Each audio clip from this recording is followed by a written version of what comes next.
order the City Council of San Ramon for the regular meeting of May 28th. Madam Clerk, roll call, please. Councilmember Armstrong. Here. Councilmember Rubio. Here. Councilmember Veros. Here. Vice Mayor Perkins. Here. And Mayor Hudson is absent this evening. Okay. If you would join me in the Pledge of Allegiance, please. I pledge allegiance to the flag of the United States of America and to the republic for which it stands, one nation, under God, indivisible, with liberty and justice for all. Thank you. Madam Clerk, next. Item 3, announcements. 3.1, changes and additions to the agenda. There is none this evening. Item 3.2, if you would like to speak under public comment or regarding an agenda item, please fill out a speaker card located in the back of the room. Item 4, public comment. At this time, the public is permitted to address the city council on any non-agenda item relating to the business of the council. Items that are on the consent calendar, including request to pull an item. Note that decision to remove the item from the consent calendar is strictly at the discretion of the city council. Requests for future agenda item, special presentations under section 6, and items that are not on the agenda and are within the city council's jurisdiction. Madam Clerk, are there any requests to speak under public comment? I do have one request to speak. Bill Clarkson. All right. Former Mayor, Mr. Clarkson, and Housing Committee member and school board member and a couple other things. Well, thank you for letting me, of the year. thank you for letting me come by and share a few thoughts. One is, and it was interesting that I was going through Instagram and I saw this note that San Ramon was ranked as the best city to raise a family in Northern California, number 2 in the state, although I still think we're number 1 in the state. But I just want to thank not just you guys, but our staff and the residents. Heidi Kennison-Lee from our Chamber of Commerce is here. We've got great community leaders. We've got great staff. We've got wonderful police officers. We got people to take care of our parks. We're really blessed as a city. I bring this up because we're going to have some challenges. And I don't want to talk about this during your budget process, but we have some challenges with our budget. And so there are some residents who are getting together who are going to meet informally to start talking about what we as residents might do to help find some solutions to this problem. And so I wanted to let people know that if they have any interest, they can reach out to me. My email address is Bill B, my middle initial, Clarkson @gmail. If they want to give me a call, we're having a Zoom meeting on Thursday evening, 7 o'clock. We're going to talk about it as residents. So we want to come together and see who would like to get involved, because it can't be just you guys doing this. It can't be just staff. In fact, it wouldn't be appropriate. It's appropriate for us as residents to get really involved. The second thing I want to talk about briefly, there was an open house the other day for that Sunset did over at 2600. And one of the things that was presented there was a park called City Green. And City Green is a park that we agreed to, 4 years ago during during development negotiations and an agreement for them to build City Walk, lots of homes, thousands of homes for City Walk in return for parks and walkways and other kinds of amenities. And one of the big amenities was City Green Park, a 2.5 acre park right across from the city center, a great park for residents to have green space next to more of the hardscape of city center. My concern is that what never coming to the city yet, not going to the planning commission, not going to the parks commission, they are advertising both in newspapers. They also have it at the open house, changing a public park, 2 acres, 2.5 acres into an entertainment venue that would have essentially 50% of the space used by restaurants and food areas, a nice pavilion, which sounds like a great idea, for their use to present different venues, different music venues. I think it's a fantastic idea on their property. I'm not sure it's a great use. In fact, I think it's totally inappropriate to take a city park and to change it to a private use. So I'm just sharing with you, I think it's really important that, and I know you cannot comment because of Brown Act, but I'd love for you guys to encourage this conversation to occur more publicly and that this does not kind of slide along and become a fait accompli. I think it's really important that parks remain parks, and if they want to do an entertainment center, they use their own property to do so. So, and thank you very much. I appreciate what you guys do. Could you give us the email address again? Just Bill, my middle initial, B as in boy, Brian, Clarkson@gmail. If anybody wants to get a hold of me, I'm happy to invite them. Anybody from the public is welcome to be a part of the Zoom conversation. We're doing it Zoom, so it's easy, it's convenient.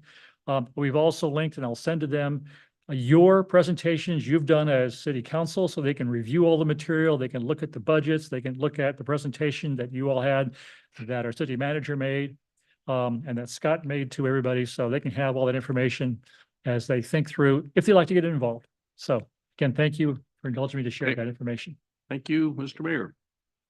Any other public comment?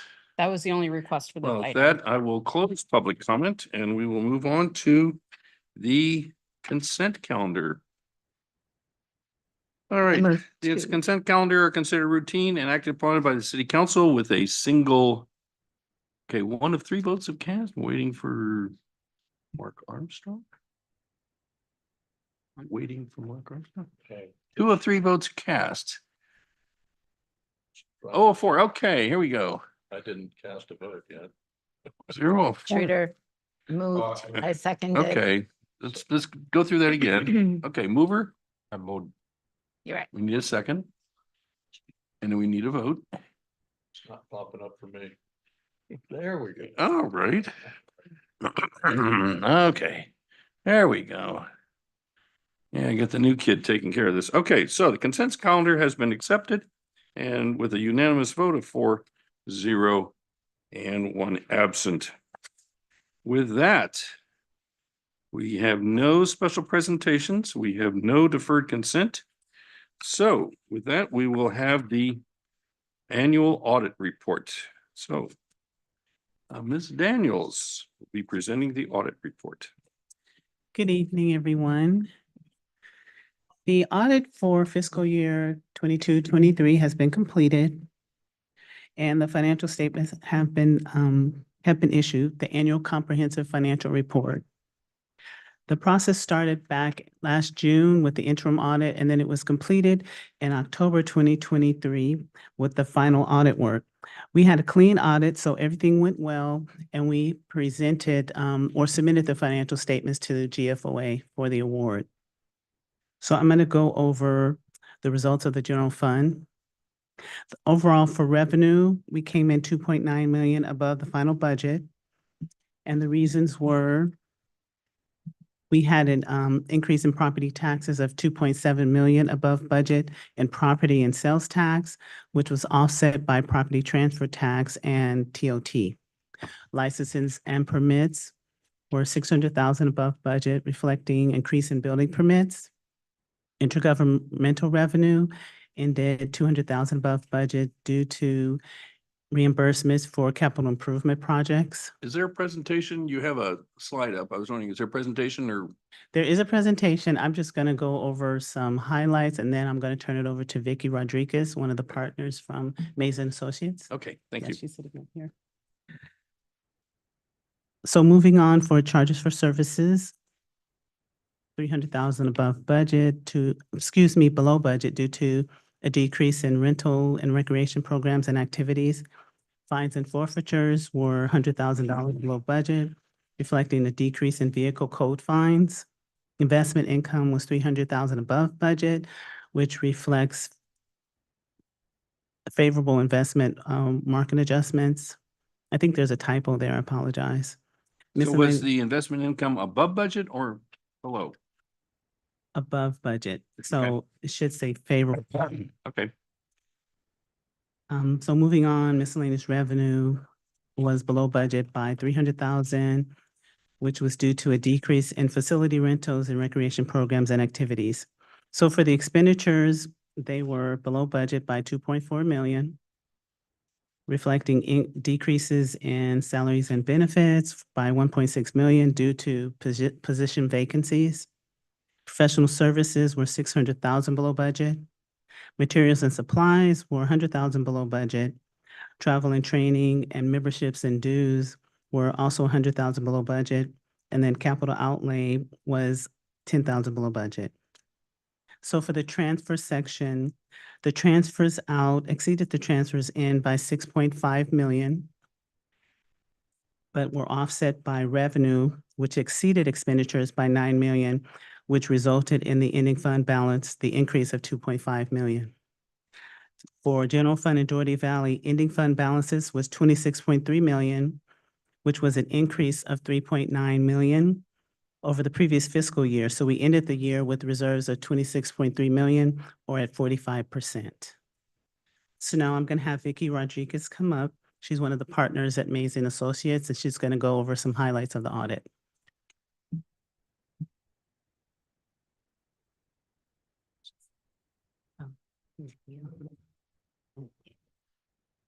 Good evening. Thank you for inviting me this evening. Thank you for coming. I'm here to present the audit for fiscal year ended June 30, 2023.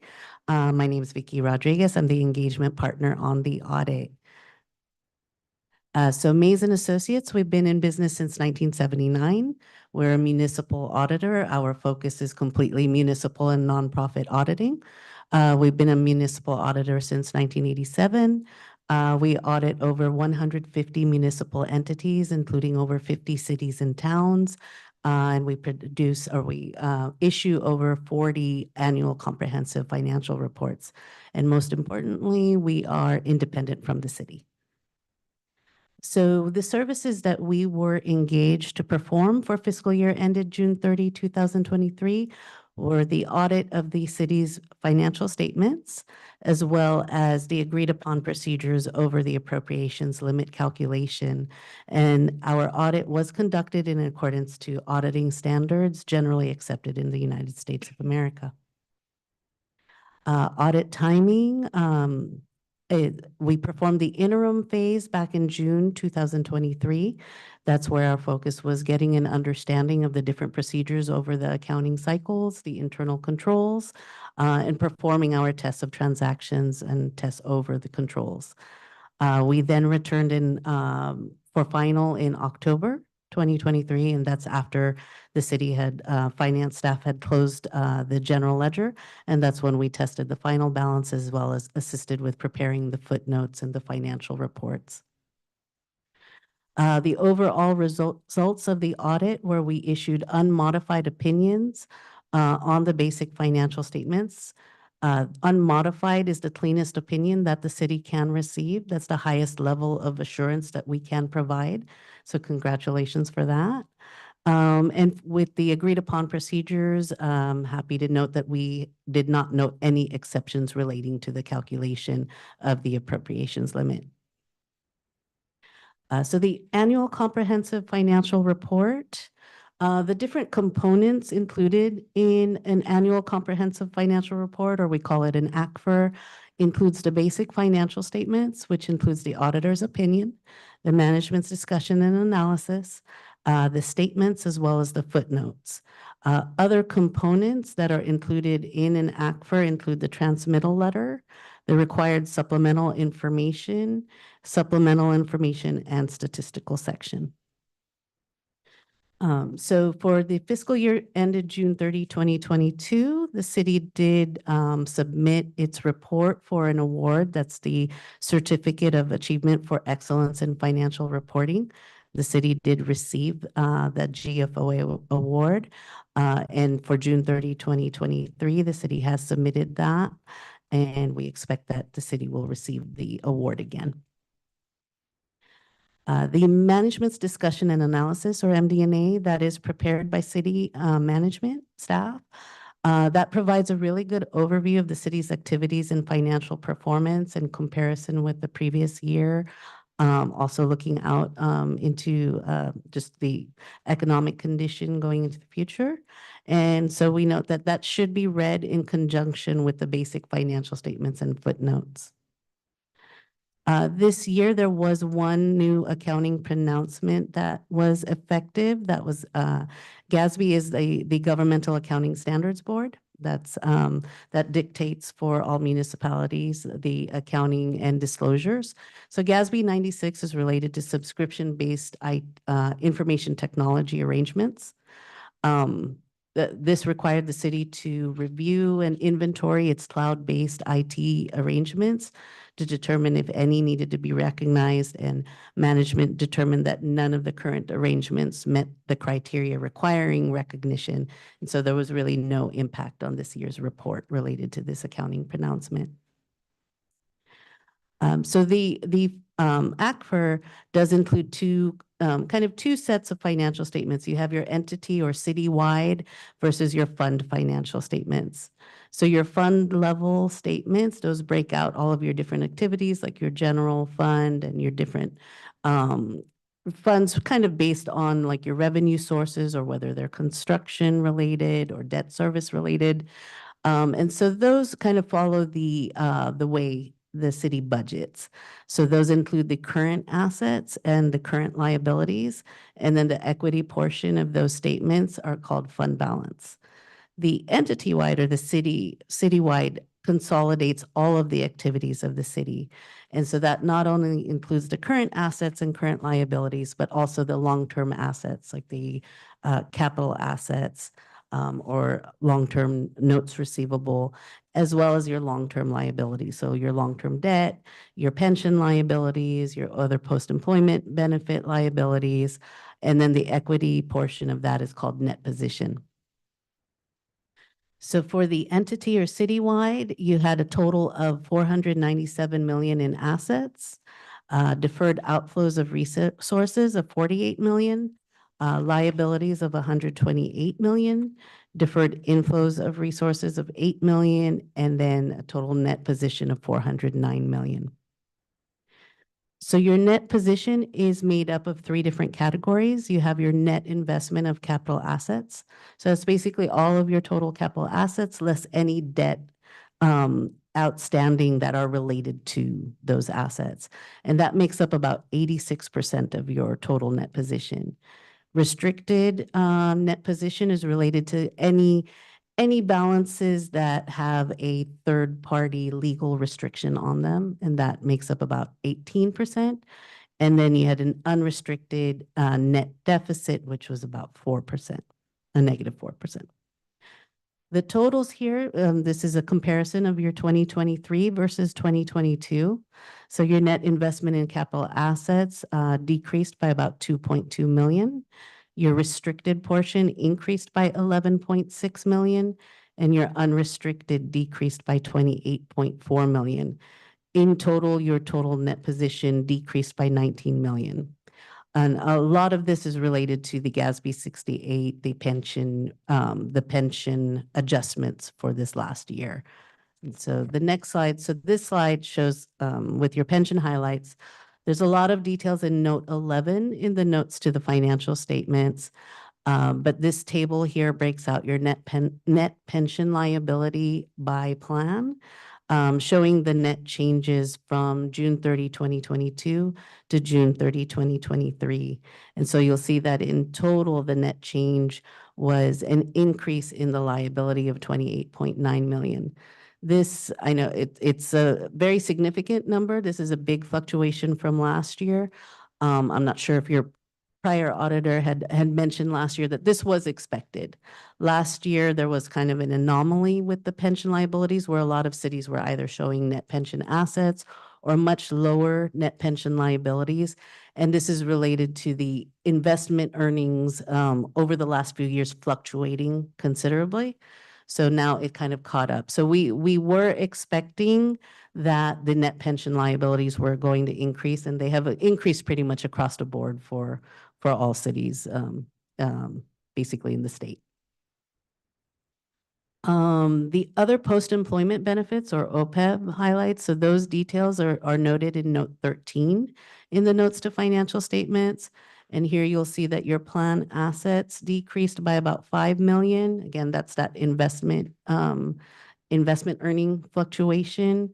Your total OPEB liabilities increased by about 6.3 million. So your net OPEB liability. So last year for June 30, 2022, you were actually showing a net OPEB asset of 4.6 million. And then as of June 30, 2023, you're showing a net OPEB liability of 6.7 million. So that is an $11.3 million swing. Again, that's also related to those investment earnings, basically the changes from 2020 to 2021 to 2022 that are impacting these calculations. General fund, I know Candace kind of went over in detail, but just the kind of high level fund balance is 26.3 million. This is a $2.5 million increase from prior year. And again, just remember that the general fund, doesn't take into account those long-term assets, long-term liabilities. So that's why you're seeing those swings from the fund statements to the entity-wide. But your $2.5 million increase, so that's a healthy sign. Of the 26.3 million total of fund balance, about 152 or 153,000 of it is considered non-spendable because those are related to loans receivable and prepaid expenses. So your unassigned is 26.1 million. Your other major funds, these are the fund balances for Doherty Valley, your capital projects. And so you'll see your ending fund balances there and the net income and loss for each of those funds. And then lastly, are there any questions relating to the financial report or the audit itself? Sir, Marisol, any questions? Not at the moment. I'm kind of looking through, Okay, considering some things, so. Mark? Yeah, the way I kind of look at the ACFR, is that how you kind of say it? This is to me more about, the accuracy of the budgeting process rather than the health of our budget. Is that accurate, or is it really analyze the health of our current financial status too? Because this is a year ago. This is through June of 2023. And yet Yes. Yeah, we- so it's 11 months ago. 11 months ago. So we're in a different situation now. Mhm. So this is as of June 30, 2023. So this is kind of older information. But obviously things were considered for the June 30, 2024 budget. This kind of shows more of your actual, the actuals for June 30, 2023 versus the budget. But the pages to look at, I know your page numbering is a little bit different than mine, but like the budget actuals,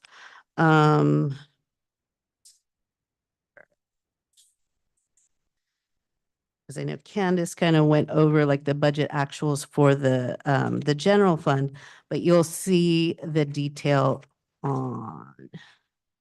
One second here. Yes, or 231 in your packet shows the general fund. Then you'll also see the Doherty Valley Fund on the following page. But that will show just kind of basically the actual results versus what was budgeted for that year. And then usually the actuals for June 30, 2023 are considered for the June 30, 2024 budget.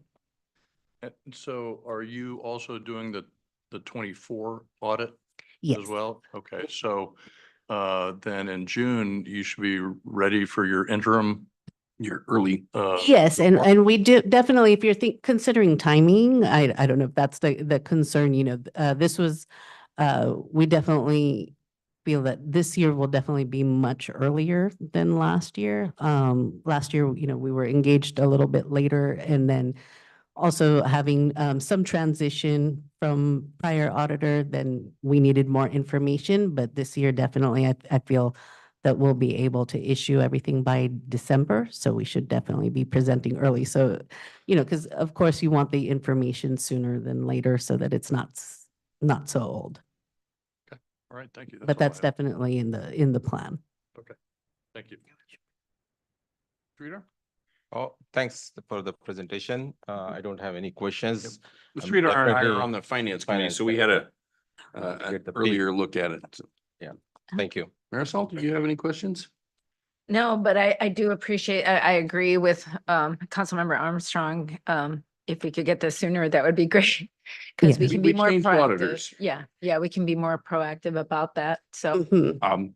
I must compliment Mays and Associates. I sit on a number of other boards, TVTC for one. I believe you also provide services to the East Bay Regional Communication System Authority and probably one or two others that I sit on. I sit on a number of regional boards, and Mays and Associates has been very helpful in those. And I thank you for stepping in this year to help us. And if there's no other questions, I'll take public comment on the audit. Do we have any public comment for the audit? I do not have any for this item. Well, in that case, do we have to vote to accept the audit? No, okay, it is what it is. Okay. And we thank you very much for your services. Okay, thank you very much for your time. You Have a bet. great evening. Mhm. Thank you. Thank you. Okay. 5-year capital improvement program, 8.2. So, Maria.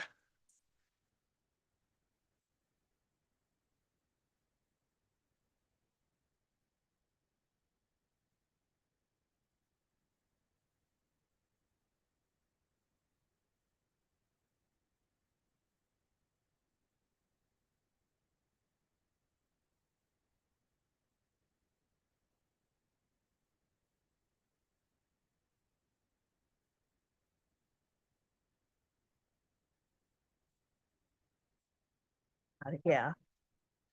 Hey, good evening, Vice Mayor Perkins and Council. I'm happy to be presenting this 5-year CIP and the capital budget for 24-25. Only one more time. Isn't that cool? One more time. Okay, so the outline tonight, I'll be going over the council priorities, review the process, go over the new CIPs being introduced.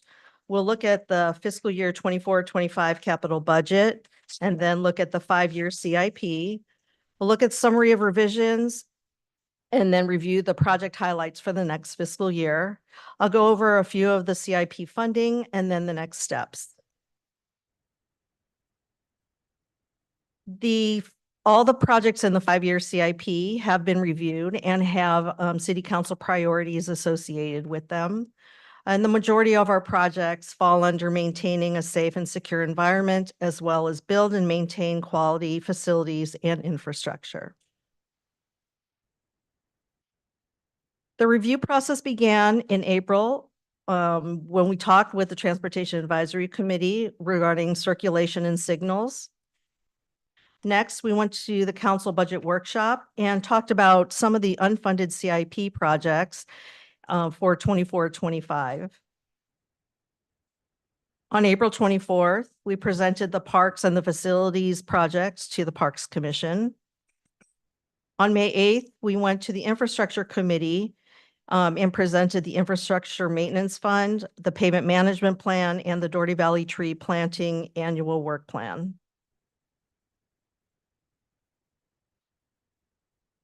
On May 13th, the full 5-year CIP was presented to the Finance Committee.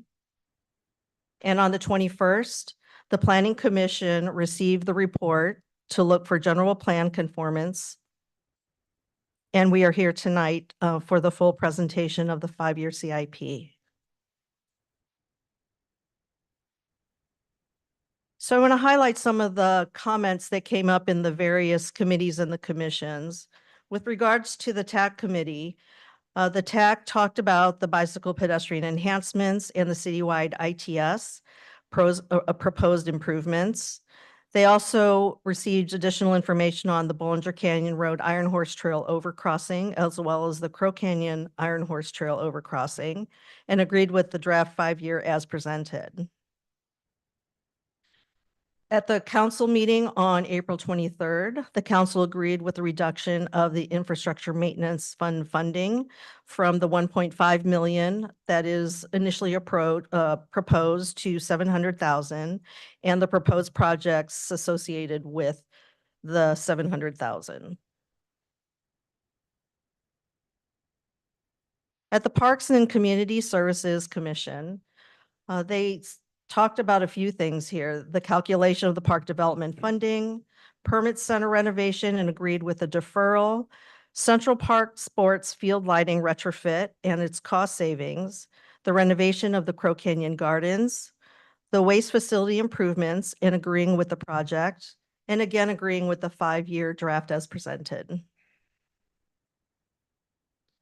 At the Infrastructure Committee meeting, the infrastructure maintenance funded projects and the 5-year projections were presented, and we talked about the $700,000 general fund contribution. The 5-year pavement management plan, we continue, the committee requested that staff continue with the critical point method, continue to maintain the recommended policy of PCI range, and continue to look for other funding to maintain the city's average PCI. With regards to the DV tree planting program, the recommendation was to reduce it to $30,000 for the fiscal year 24-25 and defer the annual work plan due to the funding constraints. At the Finance Committee on May 13th, the full 5-year CIP was reviewed by the committee. The Doherty Valley CSA projects was requested to be presented to the council for consideration at the budget workshop tonight. Prioritized funding DV tree program, that was a request. So we provide additional funding when it is available. They recommended to bring forward the Crow Canyon Gardens facilities improvements to the council for further discussion and agreed with the draft 5-year as presented. And then finally, the Planning Commission, they did find that the 5-year CIP was in conformance with general plan. Okay, moving on to the new CIP projects introduced. We have a total of 9 new projects introduced into the 5-year CIP.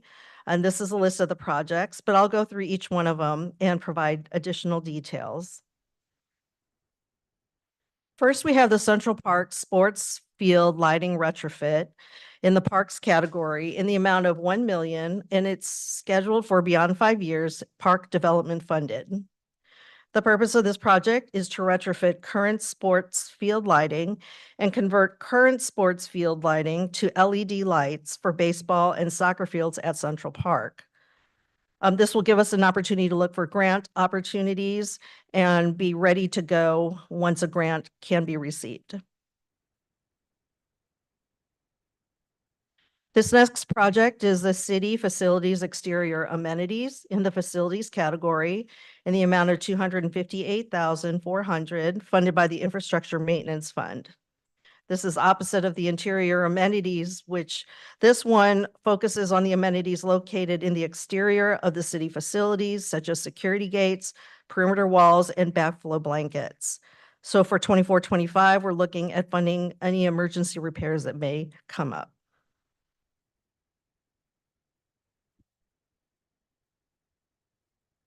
Another new project we have is the Doherty Valley Streetlight and Traffic Signal Pole Painting.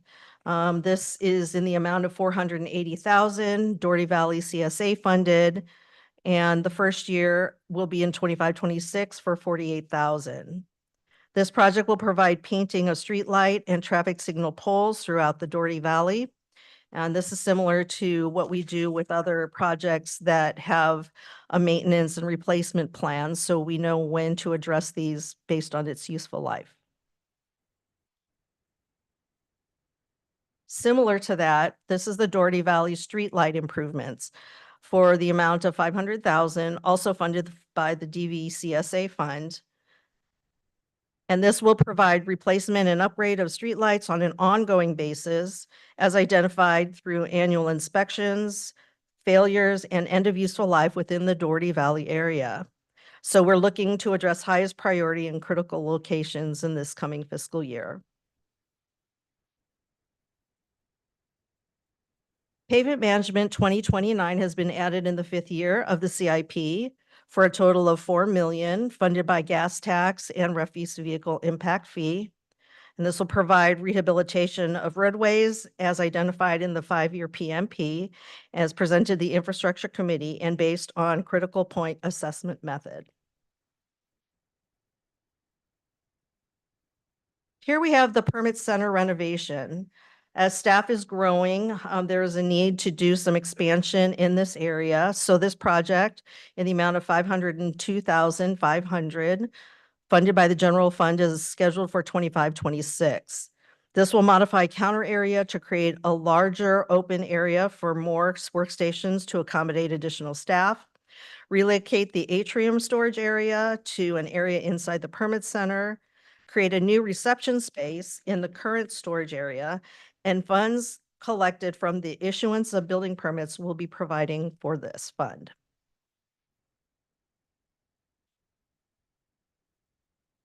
The records management system replacement, this is a project that the police department have been wanting to move forward with. The total amount of this is 2.1 million. This would be funded by the general fund starting in fiscal year 25-26 over a 3-year period, $700,000 each year. This will replace the police department records management system, software and equipment, and it will preserve the existing police records, replace the computer-aided dispatch system at SR Valley's Dispatch. And here we have the Vision Zero Action Plan. The cost of this is $150,000, funded by a grant, federal grant in the amount of $120,000, plus a match by Measure J by SWAT of $30,000.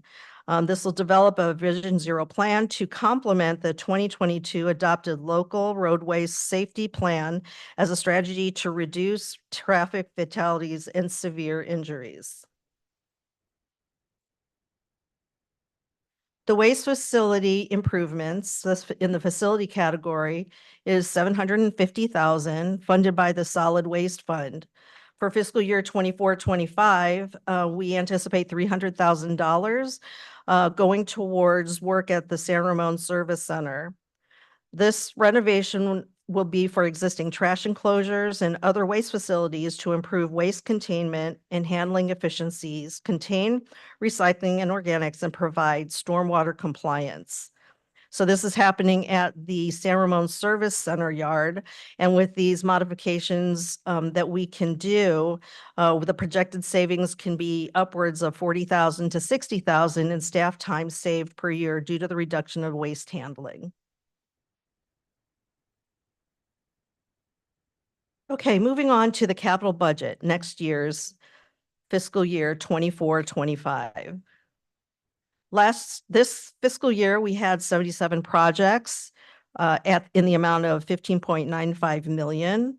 And this coming year, we're proposing 78 projects in the amount of 11.86 million. Looking at the projects by the categories, we are looking at a total of the 11.9 million, and showing this graphically. You can see that circulation makes up most of the funding over the next fiscal year. That's 5.22 million, and the work would include the ITS master plan update, pavement management, traffic calming, and Vision Zero action plan. Another one that is contributing, has a lot of funding towards it, is the parks category. So we have a number of park amenities, playground upgrades, Crow Canyon facilities, park room restorations, and so on. Here is a list of all the funding sources that we have that are applied to in the 24-25. And looking at this graphically, the majority of the funding is coming from gas tax and Measure J, and that is for pavement management 2025 as well as traffic calming. We also have Park Development Fund funding the various park-related CIP projects and so on. What also is shown here is the alternative fund. We get approximately 2.78 million for 24-25 for various projects. And it's good to highlight this because it does show that we do find alternative funding for projects. So in this case, we have our irrigation booster pump installation being installed at one of the schools. So the cost is split in half with the school district. Pavement management 2025, as you know, we get the refuse vehicle impact fee. The public meeting access enhancements for 200,000 is paid for out of the public education and government access television. The recreation program and facilities and equipment replacement, cultural growth and equipment replacement. We received a grant from the Cal Recycle Grant, so that can fund our Senate Bill 1383 projects. And Vision Zero, as I had mentioned previously, and waste facility improvements can be funded by solid waste. Okay, time to talk about the 5-year CIP budget. What does it look like over a 5-year period? In 24-25, we are showing 142 projects for a total of 73.66 million, and again, 9 new projects. Looking at it over a 5-year period, years 2 through 5, it's roughly 15 million per year, totaling 73 million, 0.65. Looking at the graphs the same way, we're looking at categories. Over a 5-year period, we see that circulation is receiving the most amount of funding in the amount of 32.11 million. This includes bicycle network, the Crow Canyon widening phase 2, pavement management projects, stopgap, safe routes to school, various master plan updates, traffic calming, and Vision Zero. Secondly, we have parks in the amount of 12.03. So we have a list of all these various parks, dog parks, park amenities, playgrounds. San Catania Park is there, Crow Canyon Gardens, trail amenities, and shade structures. Then signals, I'd like to highlight that. That is about 11 million. And that is for the Doherty Valley street lights, Doherty Valley lights and pole painting, radar speed display, ITS upgrades, and traffic signal improvements.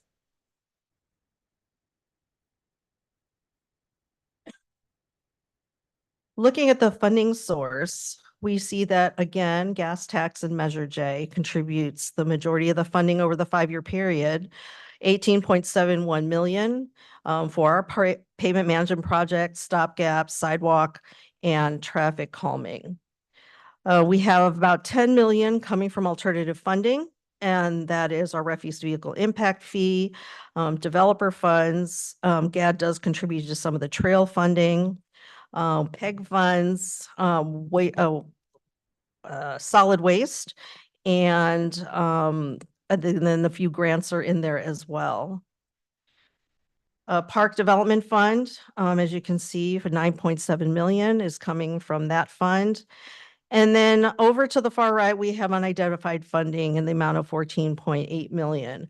So there are a few projects out there that do not have funding, and in the future years, we will need to look for alternative funding for those items.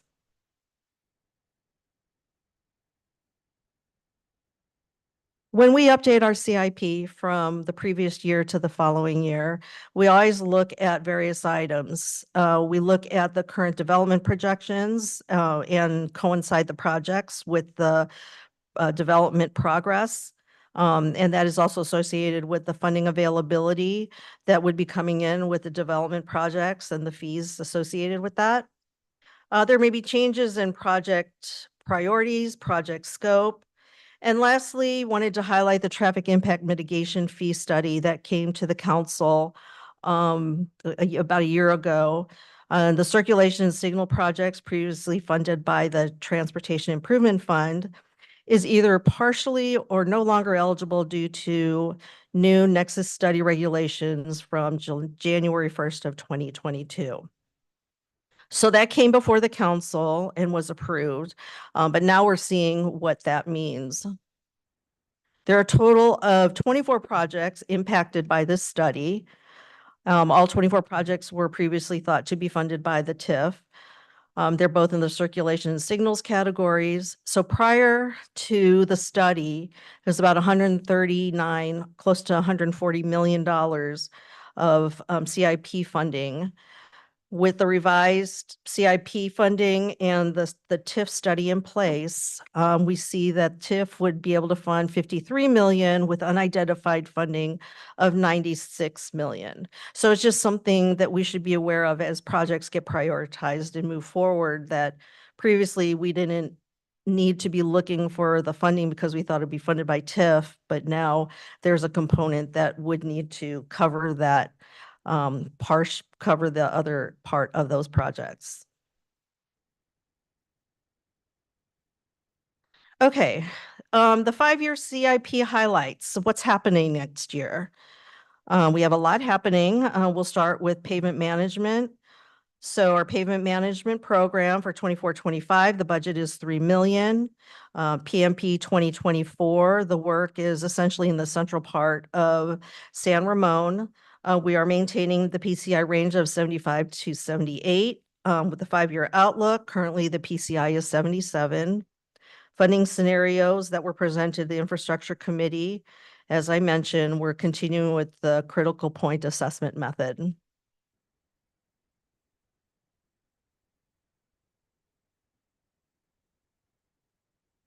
Every year, we like to look at this funding, this additional funding that comes in for pavement management. This is the refuse vehicle impact fee, which was approved in 17-18. Started collecting these fees in July 1st of 2018. So what we've received to date is 8.4 million, all going to pavement management. So that's a good chunk of money that we're really starting to collect and be able to put towards our paving projects. 2024-25, we're looking at 1.7 million. Same with 25-26. And then we go out in the future years to 1.57 million in 28-29. Starting January 2022, CPI inflation factor increased in fees. January 2021, reduced payment is due to the pandemic impact. Repayment for the next 3 years through 2023. Council did approve 9.2 million loan agreement with CCTA, secured by the Measure J annual payments to provide additional cash flow for the Bollinger Overcrossing, and that was in November 2020. And council approved a $4 million loan with CCTA, secured by Measure J annual payments in September 2022.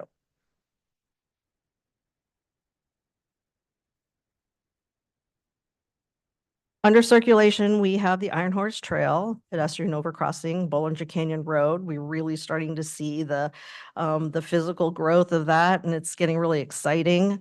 I am going to miss my window because I can see it happening right outside my window as it's progressing. So it's really amazing.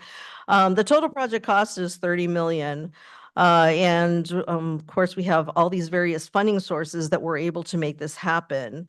The construction groundbreaking that happened on May 18th, but we did have the notice to proceed in May with construction duration about 1.5 million.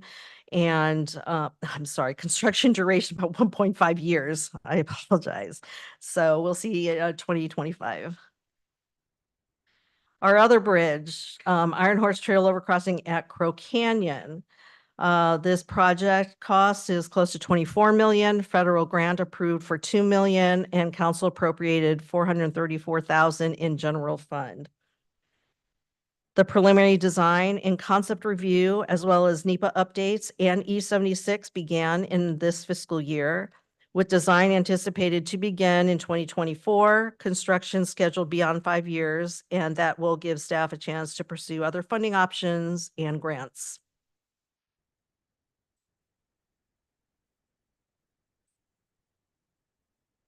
Staying with Crow Canyon, we have our Crow Canyon Road widening project. That is being done in 2 phases.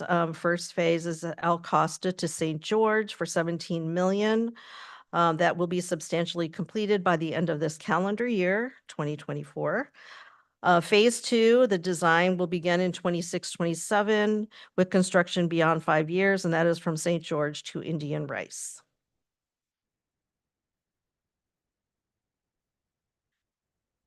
Citywide bicycle network improvements and enhancements. The majority of this is funded by our 2019 Certificate of Participation debt funding.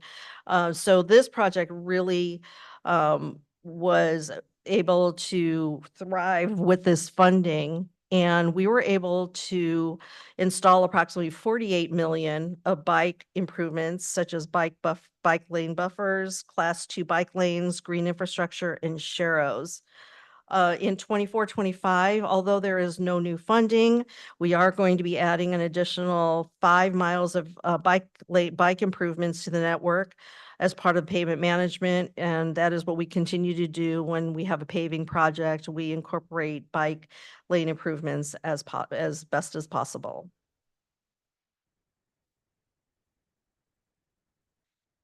Citywide drainage infrastructure repairs for fiscal year 24-25. We have about 40,000 of priority work, along with 31,000 from prior year funding. So we'll be completing sediment removal and mitigation work, as well as miscellaneous repairs such as catch basins, sinkholes, minor erosion repairs, etc. Okay, moving on to facilities. We have our San Ramon Community Center renovation. Everything has been completed with this CIP. The final element is a terrace patio shade structure installation, and that will be completed by the end of this calendar year. The contract was just executed, so we're working with the contractor to start ordering the parts and get it going. I think we're looking at starting that late summer when all the materials arrive.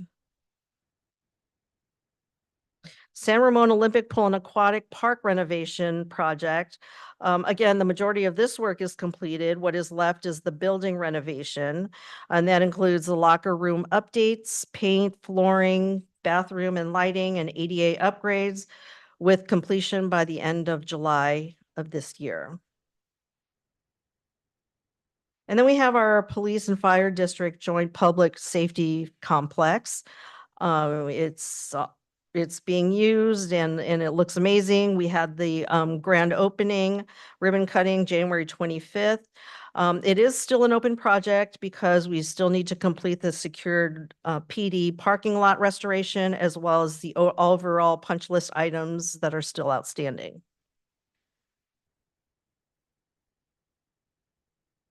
Continue on with facilities, the public meeting access enhancements.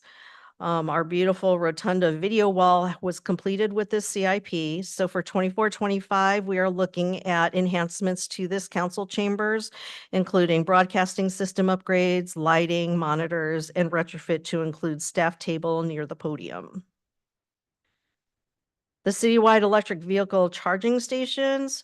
We have the installation of 4 EV chargers in Doherty Valley, looking at installing 1 DC fast charger at City Hall, also install 1 DC fast charger and 2 level 2 chargers at the sports park, and this will be completed this summer. And Forest Home Farms, we are going to be replacing the sheep pasture border fence. It's dilapidated and needs repair. We are funding this one out of our city beautification fund.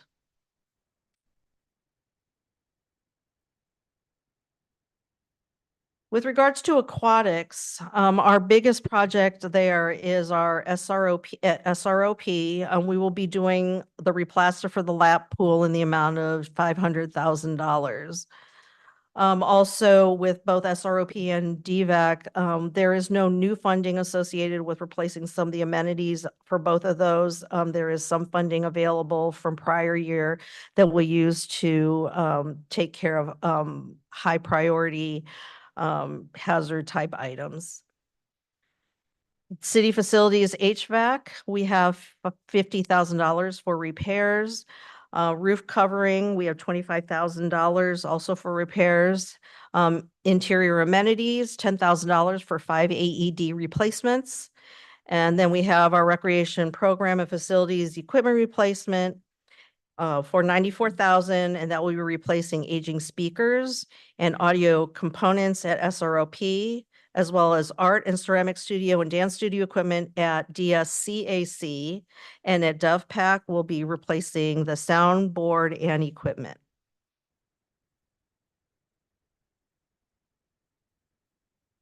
Okay, moving on to landscaping. We have several projects here to highlight. Our Doherty Valley steel fence replacement, we made some great progress this past fiscal year. So we have some prior year funding, which we will continue to replace these fences that have rusted due to the recycled water. This picture here shows the result after the renovation, the replacement was done. The Doherty Valley Tree Management Program, we have programmed right now 45,000. At the direction of the Infrastructure Committee, it was 30,000. But with the assistance of planning, letting us know that there's a tree mitigation fund, there's about $45,000 there. So instead, we were able to we're proposing to allocate 45,000 to deal with highest priority and reactive hazards for fiscal year 24-25. And I'll talk about that in a little bit later. On street landscape planting renovation, that is to replace old plants due to useful life. And we'll prioritize areas in Doherty Valley with the reduced funds. And of course, we have our various landscaping and lighting zones in the amount of 177,000.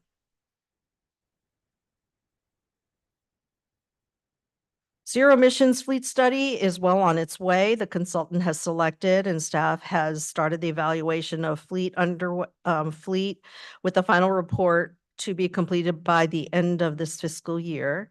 And this is funded by the Equipment Replacement Fund. Open space preservation, payment from Faria Preserve Neighborhood 5. It was a condition of approval of the development. To date, we have received 975,309. Senate Bill 1383 project implementations. Carrie was able to get 222,667, and we've also received another grant. So we have more money coming in to be able to be compliant with SB 1383. Sidewalk repairs 24-25. That is prior year funding in the amount of 250,000. Okay, parks. Citywide parks, citywide dog park renovations and improvements. We had $50,000 allocated in this year, 23-24, and that's to find amenities for various existing dog parks. So staff is in the process of doing so. The amenities that have been identified through our maintenance and replacement plans, a total of $500,000 roughly. That includes benches, picnic tables, water fountains, and the like. The playground upgrade scheduled for next fiscal year is Hidden Valley Park in the amount of $253,500. We're getting ready to start the Ramona Park replacement this summer. And citywide trails and amenities replacement, we'll be putting benches on the Doherty Valley Ridge Trail. And the cricket field installation, this is prior year funding in the amount of 300,000. Construction will begin after school is out. This is at Quail Run Elementary School. And then we have fountains at the Central Park Children's Participatory Fountain. Some work being scheduled there for 24-25. Continuing with parks, we have some irrigation booster pump installations. Park restroom renovation, this coming fiscal year, it'll be for the Richard Fahey Village Green in the amount of 274,000. And public art in the parks. $50,000. The 50,000 is we're prepping the base for the Eagle to land at Memorial Park. So that is what that cost is for. We have a couple of shade structure improvements scheduled for 24-25. One at Bellingham Square and the other one at Central Park Amphitheater in the amount of 82,500.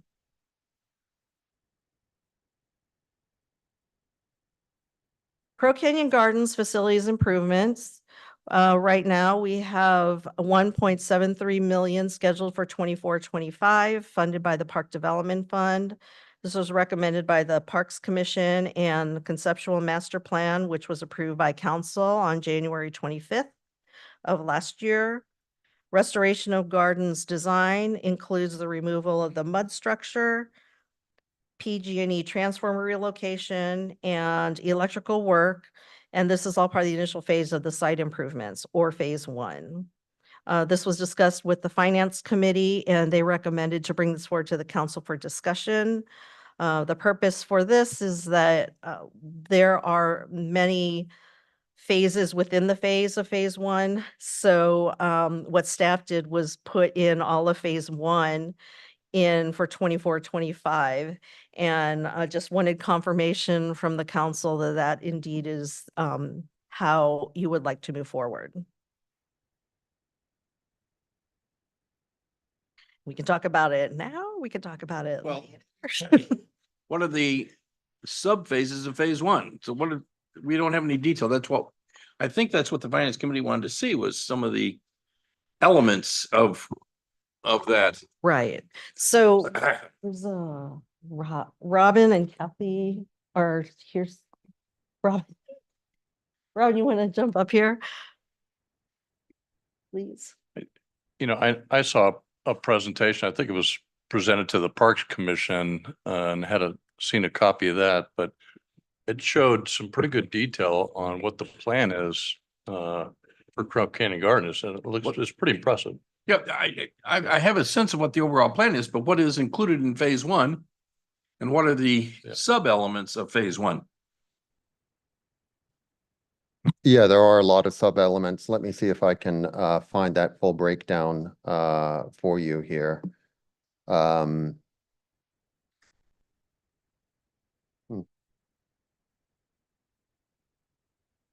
are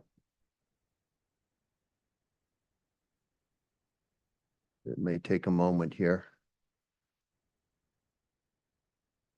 You have this. Oh, thank you.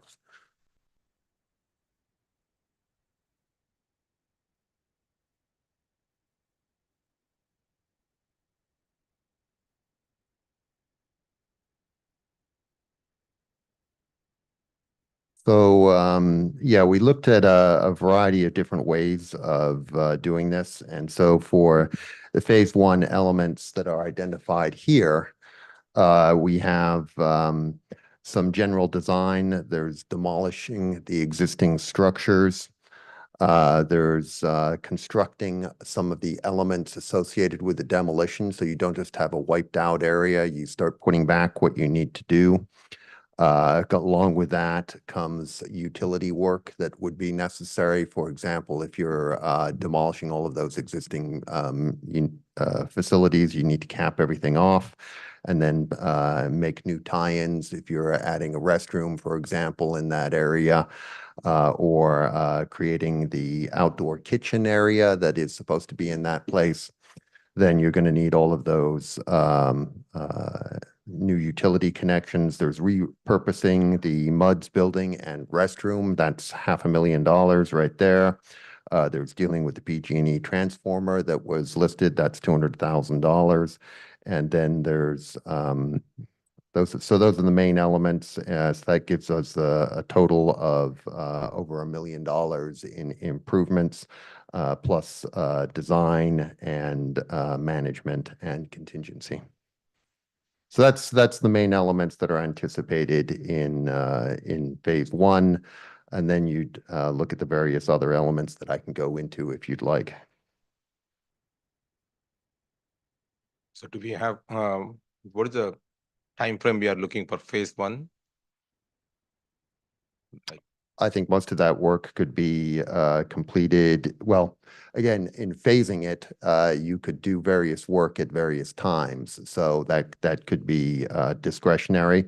But I think one of the first elements, of course, is going out and analyzing the existing buildings and then demolishing them. I think you'd want to be doing that. Well, it's a little hard to get that done before the winter, so you're probably looking at 6 to 9 months to complete that process and making sure that it's well prepped and planned out for doing the next phase of sub-phase of 1, which is constructing new facilities.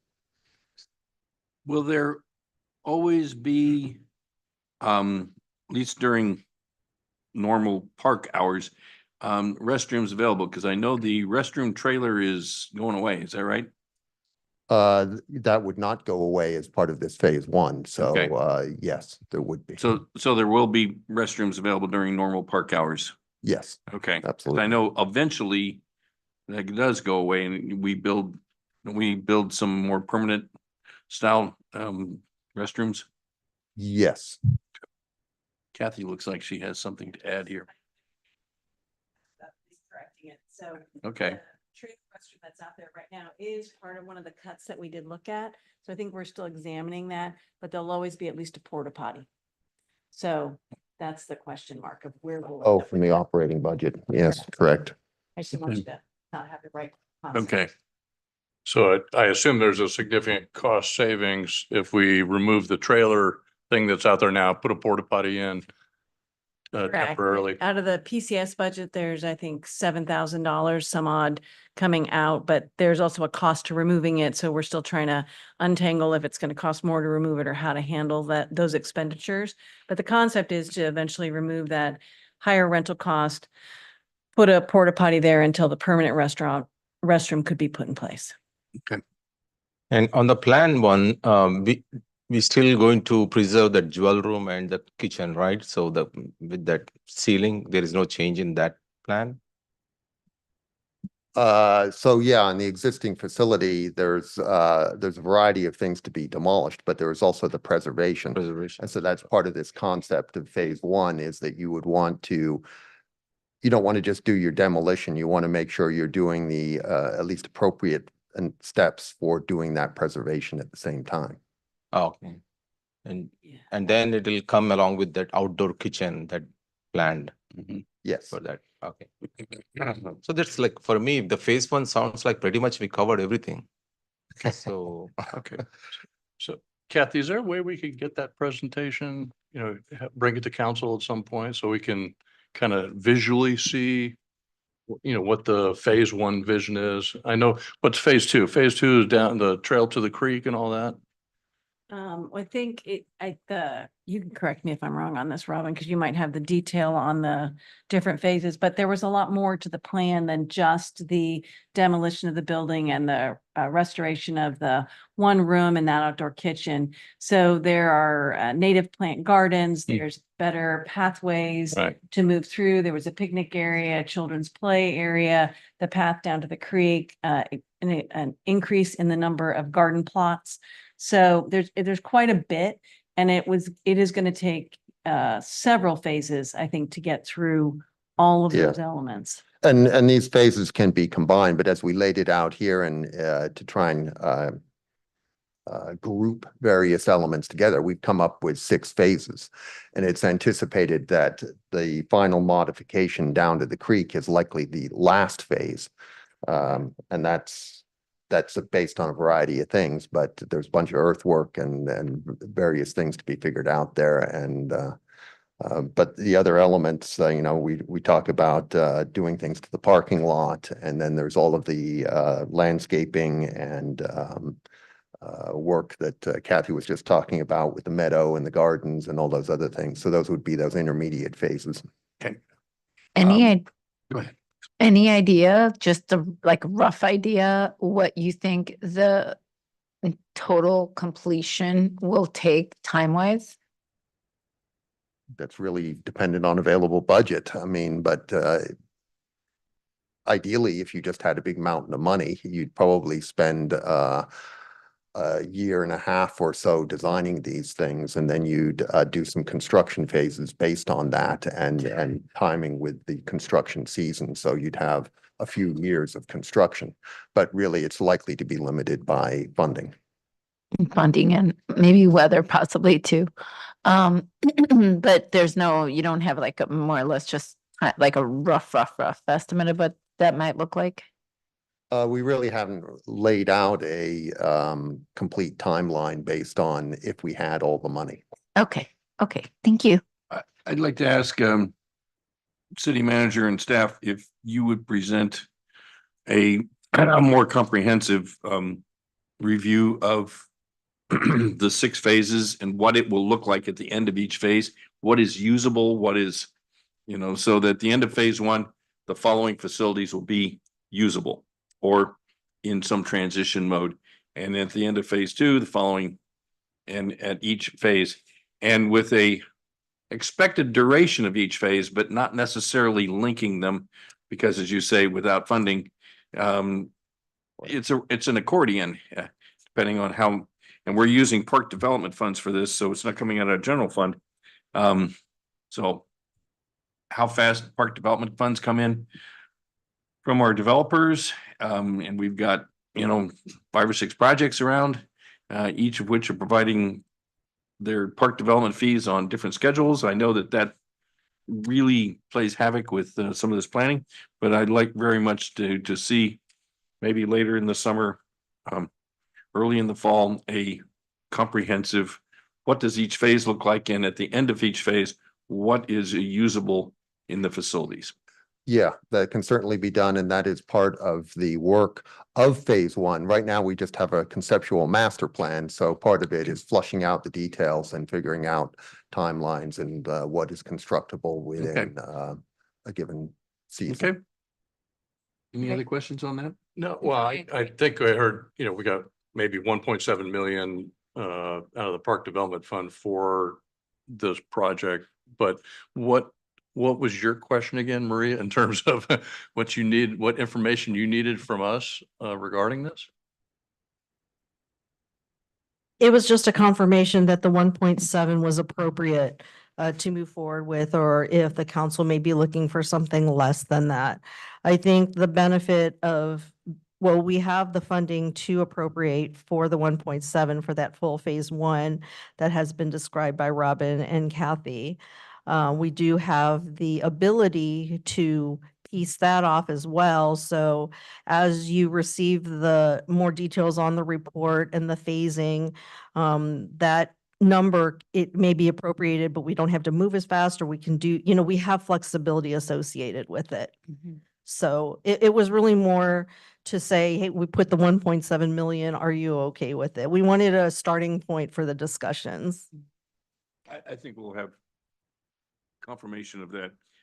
In the presentation, if you have a rough order of magnitude of what each phase will cost, recognizing inflation will affect all estimates. And of course, the further out you go, the more variability there is. But I really would like to know, is this a $20 million project or is this a $6 million project? What are we talking about? So in that presentation, provide that. If you also have working with planning, what is the expected revenue stream look like on park development funds? We do have that. Okay, Yes. good. Thank you. All right, let's move on. Thank you for your feedback.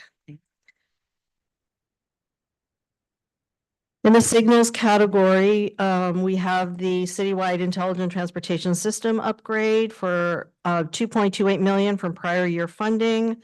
We've been accomplishing a lot in this area. 24-25 will be completing fiber extension on Bollinger Canyon Road from Dory Road to Albion, and also installing additional cameras by the end of 2024.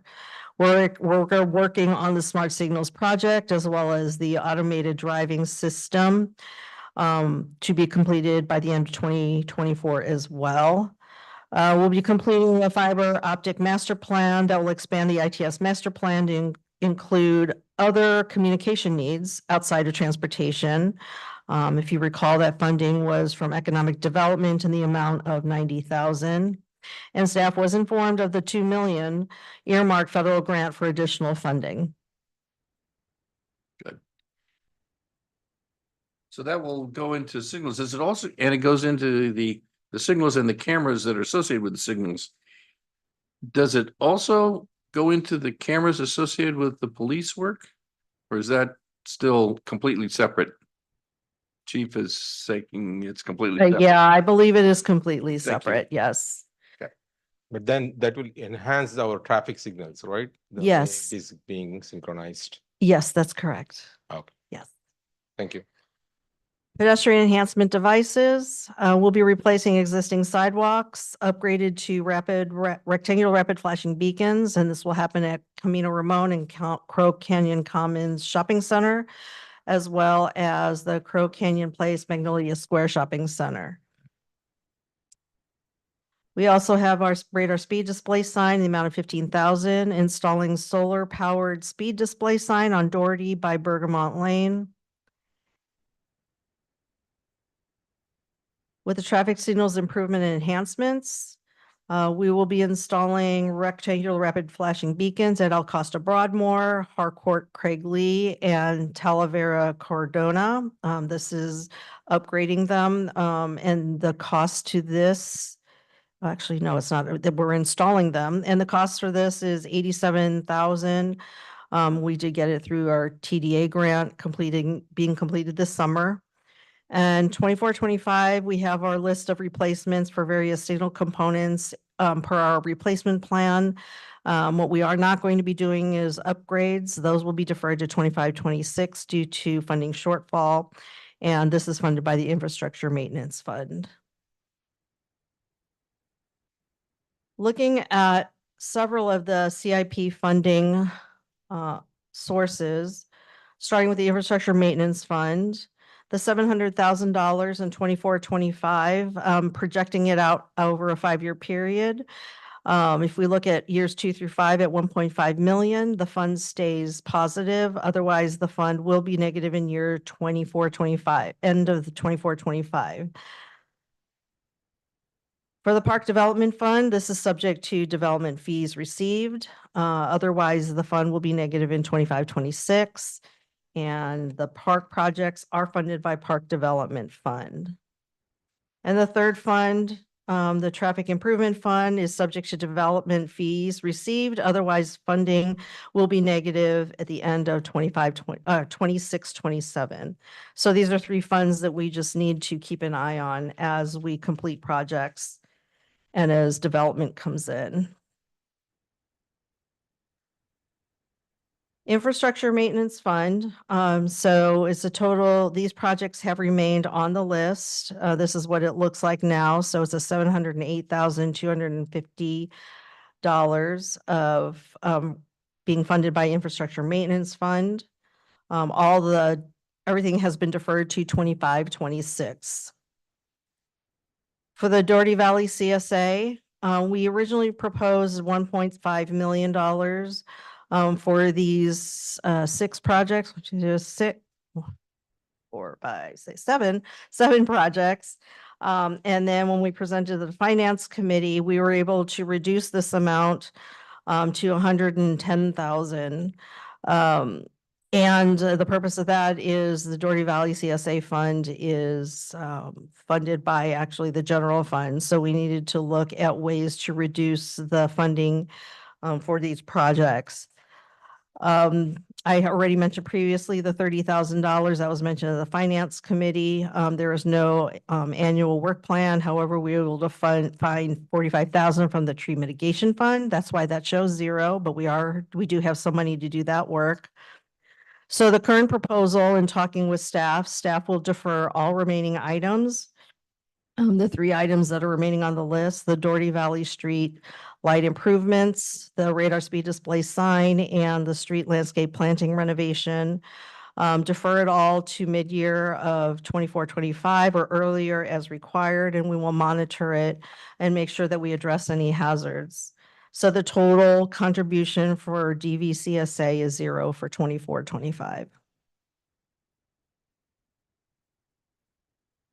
So with that, the next step anticipated is June 11th for the city council adoption of the fiscal year 24-25 city budget, which will include the capital budget. And with that, I'd be happy to answer any questions that you may have. Marisol?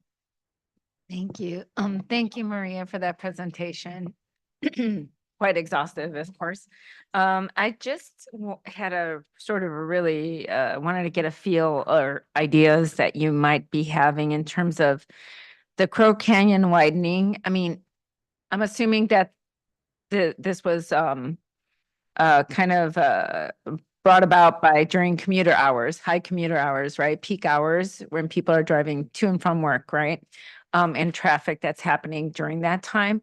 But what other options, if any, are we considering? Because obviously we can only expand to a certain limit. Are there other ideas that are being kind of considered right now that you know of on how to handle traffic and So transportation? if I may try to clarify your question, are you asking about the traffic impacts happening right now? And are there other ways to alleviate that? Well, we're widening it obviously because there's a need for more Mhm. lanes, right? Yes. So my question is, what other options are being considered besides continuing to expand lanes? In this particular, Just across the city in Just- general, we have like a lot of congestion. And this is a question that comes to us quite often. So that's why I'm asking. yes.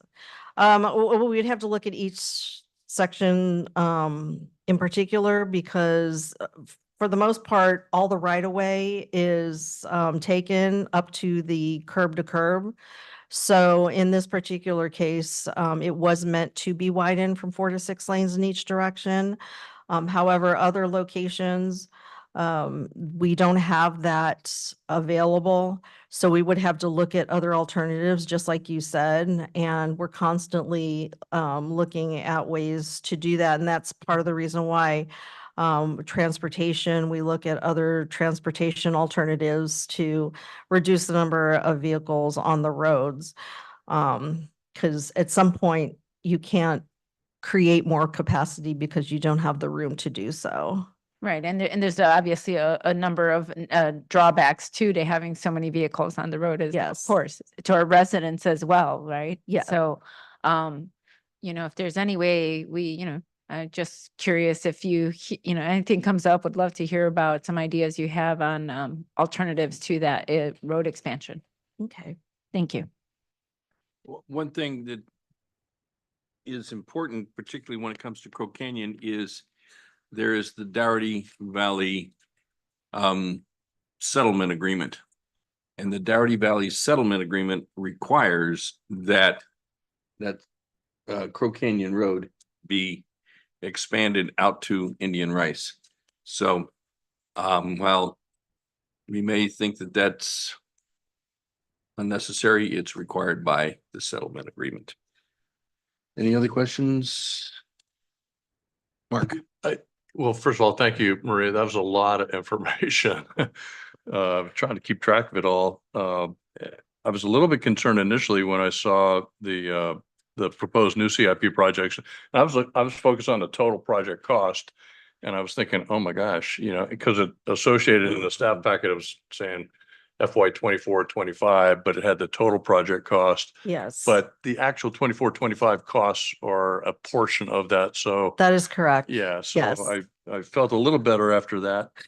But I want to go back to maybe I don't want to open up a can of worms here, but the infrastructure maintenance fund, we talked about it at the budget workshop. We kind of got it down to, 700,000 or 708,000. Went through finance committee, went through infrastructure committee. We've all kind of agreed that we're not going to do the 1.5 million. We'll do the 700,000 range. I'm just wondering if maybe, do we need to relook this? But I saw one of your slides that said, it will go negative by the end of 24-25 if we don't do something. I get that. And then there's always the potential for unplanned repairs or other, higher deferred maintenance costs and things like that if we don't do something. But I'm just wondering,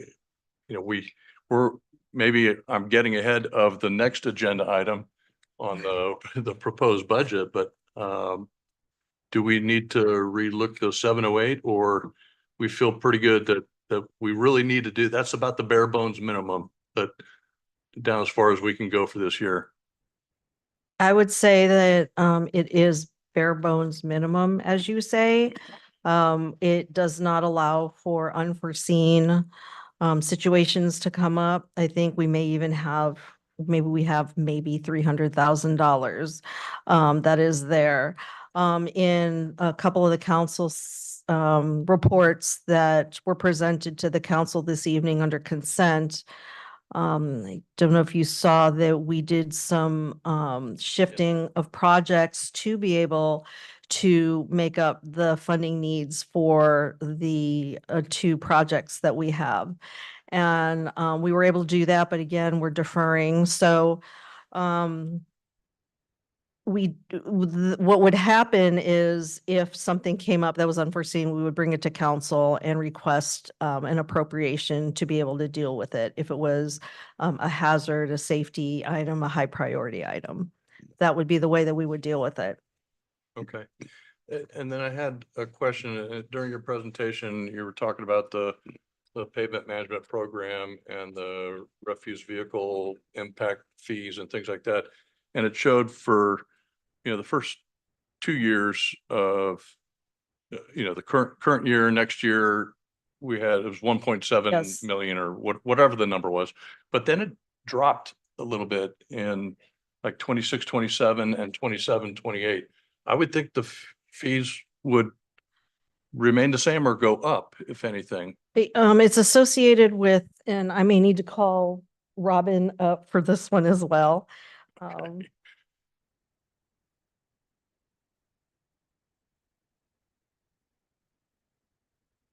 And if we talked about that during the infrastructure committee meeting, and I forgot it, I apologize, but. Yeah, it is a little bit of a weird figment there. What it's really associated with is we established the fee at $1.5 million with an inflationary adjustment in it. But then we had the extraordinary rate increase issue associated with COVID. And so the way we handled that in part was to allow the hauler to not pay those refuse vehicle impact fees for a period of time with a payback period. So what you're seeing at the bump is that payback period in effect, and then it falls off to the 1.5, but is then receives the inflation adjustment.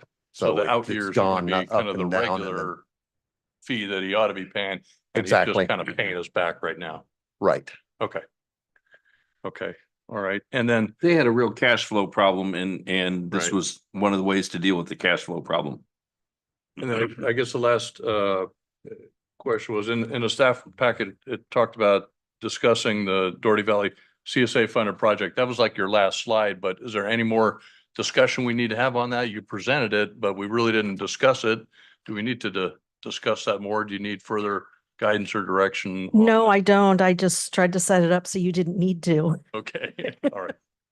Okay, those are all the questions I have. Thank you. Trina. Thanks. Thanks, Maria, for presentation. We went through this during our finance committee. But then I have one question regarding this slide 56. It says about Doherty Valley Tree Management Program.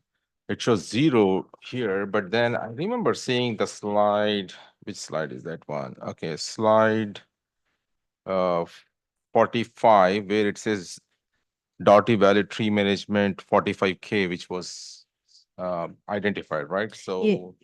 Yeah, so So. the projects that are listed on slide 56 Yeah. are to be funded by the Doherty Valley CSA Fund. Mhm. Because we were able to find the tree mitigation fund, use the tree mitigation fund, that's why this shows 0. So it's 0 for being funded by Doherty Valley CSA, but it's not 0 as a project. The project will have 45,000 in it. 45,000. Okay. Yes. Just want to make sure when we put there 0, I wanted to check that. Okay. And one more question is regarding the pavement management on.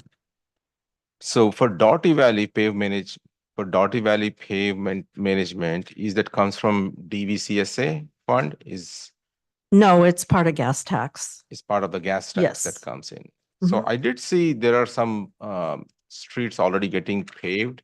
Mm-hmm. So that is because the previous financial year, that's why you are not showing up anything this year or coming up 5 years. We don't have any plan in Dottie Valley. paved I management. don't know if, actually, I think I have it here. I don't know if there are any other, but the work that is happening now was from the previous year. The contractor had to stop work because of the rains, and so they came back and are finishing it all off. But that's why there aren't any listed, but that work was programmed from the previous year. This year, okay. Because I don't remember seeing any of the Dottie Valley roads in that one, so. If you look out at years 2 through 5, you'll see Dowdy. Valley Yeah, roads. we do have them in years 2 through 5. I just don't recall, Next year. yeah, various residential streets south of Windermere Parkway, between Boulder Canyon Road and Albion. So I'm just looking at the 5-year pavement, repair plan, and there okay. are locations, and I'd be happy to send that to you if you'd like. Perfect, sounds good. And one more question is regarding cricket field, right? So there is one concern raised by field users that we are going to install the pitch, but then are we planning to install the nets around the field? So when the ball is hit, they don't want to see the ball going into on the road or hit any car. So do we have that as part of our plan? As part of the design, Design. All right. I'm sorry that I don't know the answer to that. Yeah, this question just came up like last weekend. So Tell them to hit the ball easier. these kids, man. Yeah, it was discussed, and I think we're all looking at how needed the net's gonna be. So I think this is one of those cases where we need to get the pitch installed. It should be starting right now. And then we'll be able to get a much better read on whether or not we really need a net or don't need a net. And then it won't be playable for a few months anyway. So we've got some time. Time to decide. Okay, sounds good. Thank you. You know, I know the school district is in the process of putting security fencing around most of our school parks, or a lot of the school parks. And I know they requested one, or the principal requested one at Quail Run, but I don't know if that kind of security fencing would kind of meet the need of fencing or netting for cricket. So the netting need to be really high, Yeah. like similar to Fallon Park. Like in the last weekend, these kids were hitting the ball in Fallon, like under 15. It's going all the way outside the road. So Wow. I was shocked to see that. Okay, smaller kids. All right. Yes. Okay. Any other That's all. questions, Marisol, Mark, Sridhar? Thank you very much. No council action needed. So now we'll go on to 9. Oh, let me take public comment on the CIP. Madam Clerk, any comments from the public? I have none from the public. Okay, no public comment. Thank you. Thank Thank you you. Hey, I think we'll invite you back next year just to help. Sure. And you can always turn around and say, that's Kathy, or that's Robin, or that's. Okay, thank you. All right. Presentation of the 24-25 proposed budget.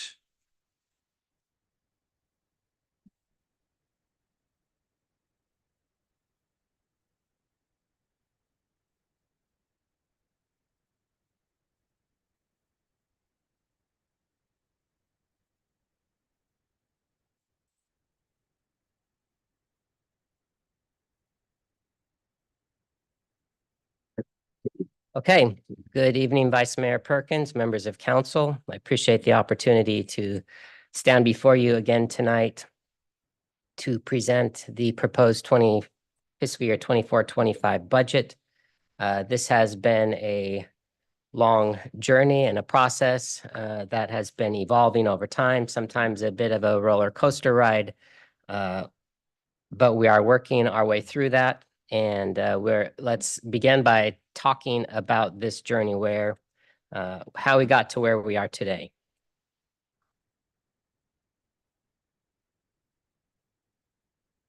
And just as a reminder, this, by way of introduction, this proposed budget covers all funds and all programs, general fund, Doherty Valley, all of the above or all the below. And depending on how this conversation goes tonight, we will still be on track to consider budget adoption on June the 11th. So when we started the 24-25 budget, we determined that there was a $14.1 million budget gap based on the difference between projected revenues versus what the requested expenditures were from each of the departments. And so we went through a process to close that gap. 8.1 million came from departmental budget cuts. Another 2.6 million by unfunding all of the vacant positions. We took 1.6 million from one-time money from the PARS pension trust reserves. And we increased user fees citywide. That generates 1.5 million to help close the gap. And then an additional 300,000 moving some labor expense out of the general fund to other funds. Before we move on, the 2.6 million of unfunded vacant positions, we don't double count that in the department budget cuts? Correct. So a department that had a vacancy didn't get to claim it as a department budget cut. It got accounted for in the unfunded vacant position line.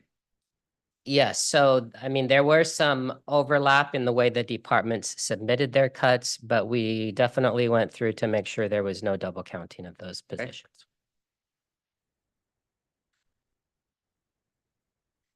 So we ended up going, departments went through a process of 5%, 10%, 15% budget cuts citywide.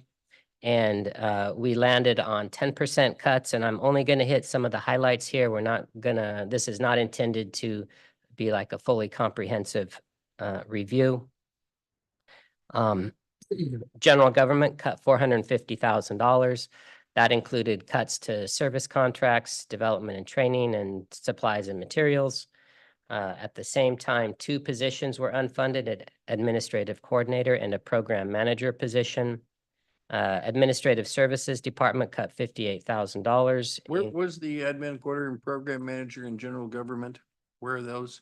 Program manager is in the city manager's office for the grant manager position. Okay. And the administrative coordinator is the In legal? contract. Okay. Yeah. Thank you. Administrative services department cut 58,000. That was for customer relationship management software. Community development department, 678,000 was cut. That included the elimination of passport services and a reduction in plan check services. Additionally, 2 positions, vacant positions were unfunded. 2 permit technicians. One is a regular employee, the other is a temporary position. And in police, 3.4 million was. Like I said, so the unfunded positions, they show up in the other category. They don't show up in the 8 million from the departments. Is that right? Right, they're not double counted. Okay. Yeah. Police cut 3.4 million from their budget, and that included deferment of vehicle and firearms replacements, eliminating the K-9 program, reduction in crime enforcement and prevention services, as well as a reduction in evidence and records processing. With the K-9 program, we're maintaining our existing K-9s, but no new K-9s. Is that what it is? No, we're getting rid of our K-9s. Correct. There's 2, Chief, you can jump up here if you need to, but there are 2 K-9s that are both at end of service life. Okay. So that program will basically be retired in the budget. The existing K-9s, are they near the end of their? Yes, so they've been serving, 1 K-9 is at about 4 years and 10 months of service time. And then the second K-9 is at about 5 years and 2 months. of working time. Generally, the consensus for a working canine in law enforcement is roughly about 5 years. Okay, so you're gonna phase them out without replacement is the plan. Correct. And then hopefully in the future, as funding becomes available, we can reinstate the program in the form that best serves the community. I was gonna say, because for years it was considered to be a vital part of the police to have a canines. But I understand that drones actually serve some of the purposes that canines. They do. They can't do everything that Yeah. a canine can do, and they never will be able to. Right, I they mean, can't there's sniff. the sense of smell and those types of things, but Right. both of our canines right now are apprehension-based canines. And as you well know, there's been proposed legislation for several years now. It usually is either watered down or it goes away. It doesn't come to a vote. But there is a growing sentiment against apprehension canines in law enforcement. They're still allowable, and they still do serve a purpose for certain situations. But I think we're at a point where revamping the canine program may be something that we need to do anyway. They've done an amazing job in the 5 years that they've both been serving as canine officers, and their partners, their canines themselves. But Mhm. that was one of the 10% reductions that we proposed. Okay, so we sell those dogs then to the handler for a nominal fee and they become a family pet and they no longer serve on duty as a canine on call. Is that right? Without question, that is our history. That's what we've always done with our working canines that have been retired. The first option is for the canine officer to purchase the dog at a minimal price and then become the canine's owner. Chief, before you go, as part of the 10% departmental cut, the 3.4 million, there's the broad categories, as Kelly was describing, of crime enforcement and prevention. Can you just summarize what that impact is on crime? Sure. So, I mean, there's a lot of things included in those couple phrases there. If you refer back to the staff report that we produced on the 23rd for the workshop, then everything was listed in detail. A lot of it has to do with positions and resources being dedicated to crime prevention and community resource. As I've said before, our goal with this is to really ensure, without a shadow of a doubt, that our patrol services are adequately staffed. You know, that has to be our first priority. But some of these other things, when it comes to marketing or brochures or dedicating more resources towards social media and those types of things, unfortunately, we can't do it all with these cuts coming into place. So that's where some of those restrictions will come in. So it's kind of along the lines of you're cutting staffing, you're really also cutting services by cutting staff. Without question. Yeah. I think that I mentioned it before on the 23rd in the workshop, and unfortunately, we're going to be in a situation where we may have to say no to certain things, and what that exactly will be, you know, I don't really know. But with the reductions, there will be a drop in those resources, and again, the focus will always be to patrol. But when we do that, then it's the services in the, not necessarily the background, but the services that aren't driving around in a patrol car with a full uniform on a day-to-day basis. Those are the services that will be impacted. Thank you. Thank you. Kelly, quick one regarding these administrative services, the CRM, we dropped it because that software is no longer available for the service, right?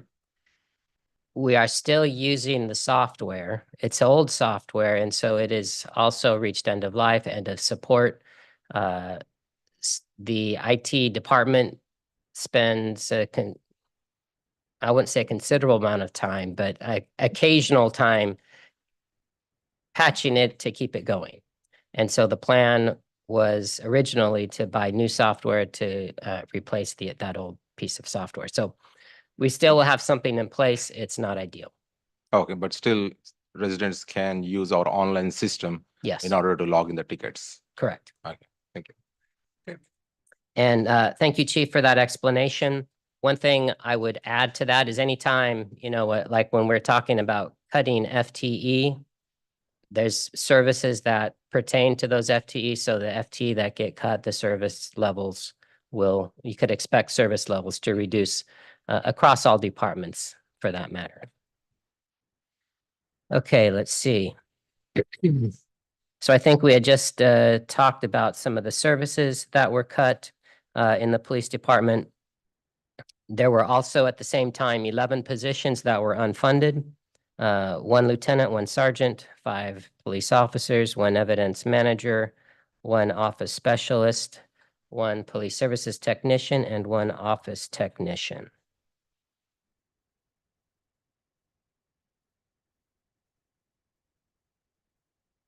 Public Works and Parks and Community Services, the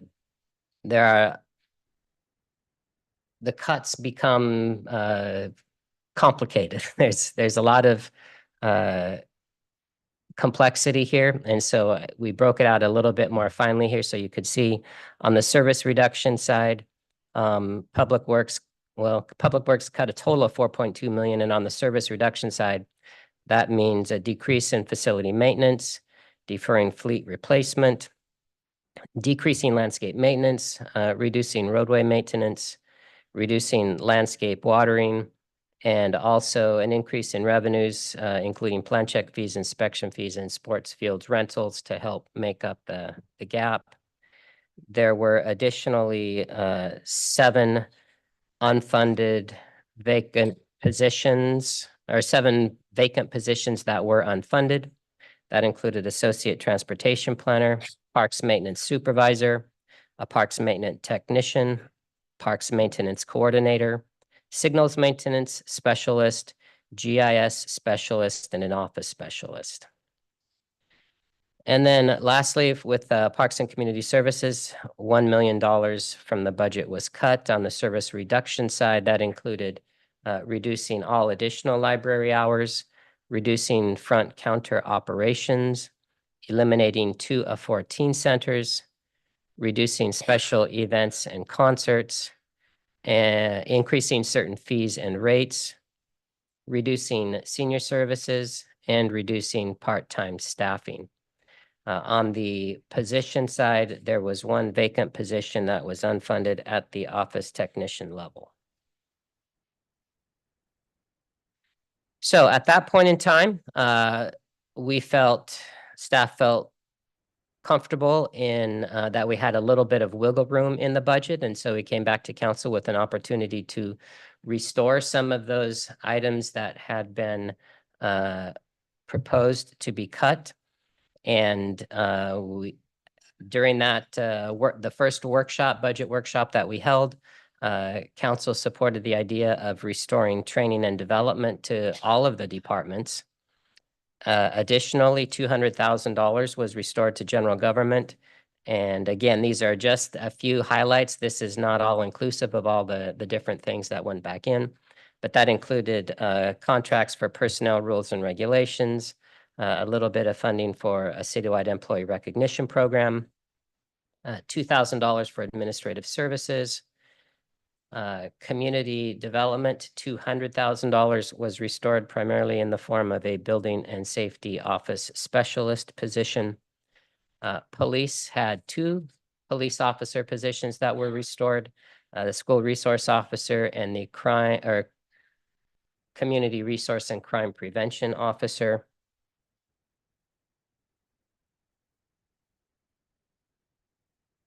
And then Public Works had $260,000 restored, including 1 parks coordinator position and the upgrade of a second position, a parks specialist position, to a parks coordinator position.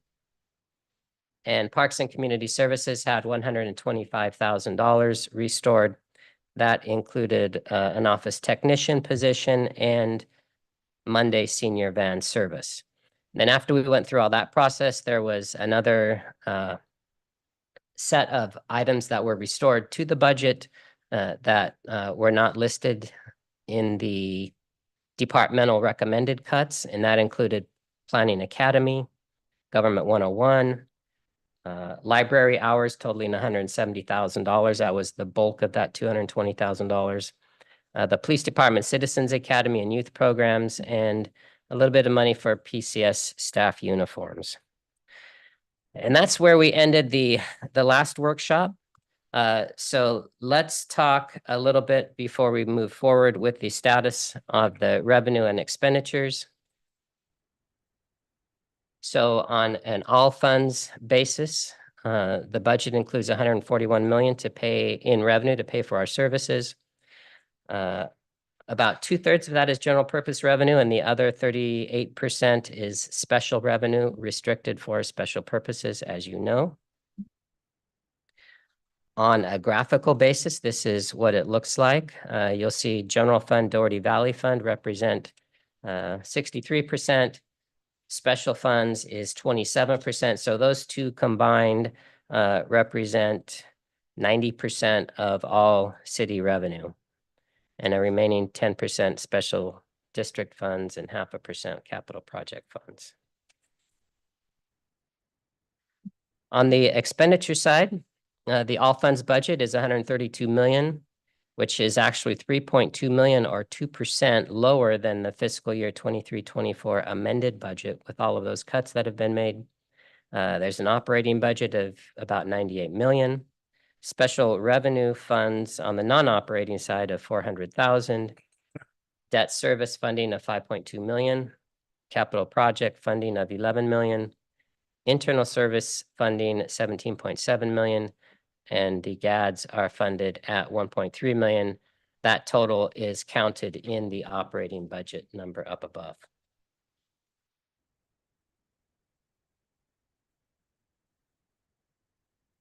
There was also a $3.2 million decrease, which in the expenditure side, we'll break down that $3.2 million decrease. $4.9 million decrease in the housing fund, 600,000 in debt service, 500,000 in capital budgeting, 100,000 in the internal service fund. Offsetting those decreases was a $2.9 million increase in the operating budget.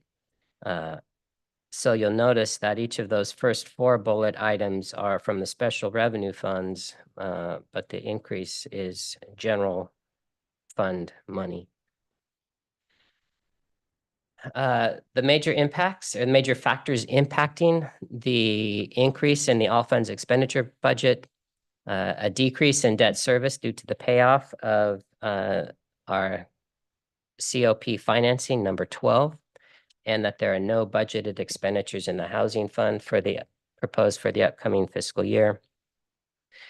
There was also an increase in utilities, service contracts, and of course, labor expense. On a graphical basis, the large piece of the pie, general fund and Doherty Valley Fund, is again 2/3 of the budget. Special revenue funds are about 18%. Those two combined are 85% of the total budget. And then special district funds and capital projects make up the other 15%. On the operating budget side, just as a refresher, the operating budget, what does that mean? It includes the general fund and the Doherty Valley Fund, lighting and landscaping funds, the NPDES Stormwater Fund, 2 GADs, and other special revenue operating funds. Total revenues in the operating budget are 102.2 million. The general fund is the vast majority of that at 86%. When I say general fund, of course, I include the Doherty Valley Fund in with that. And then the other minor sources make up the remaining 14% of revenues. On the expenditure side,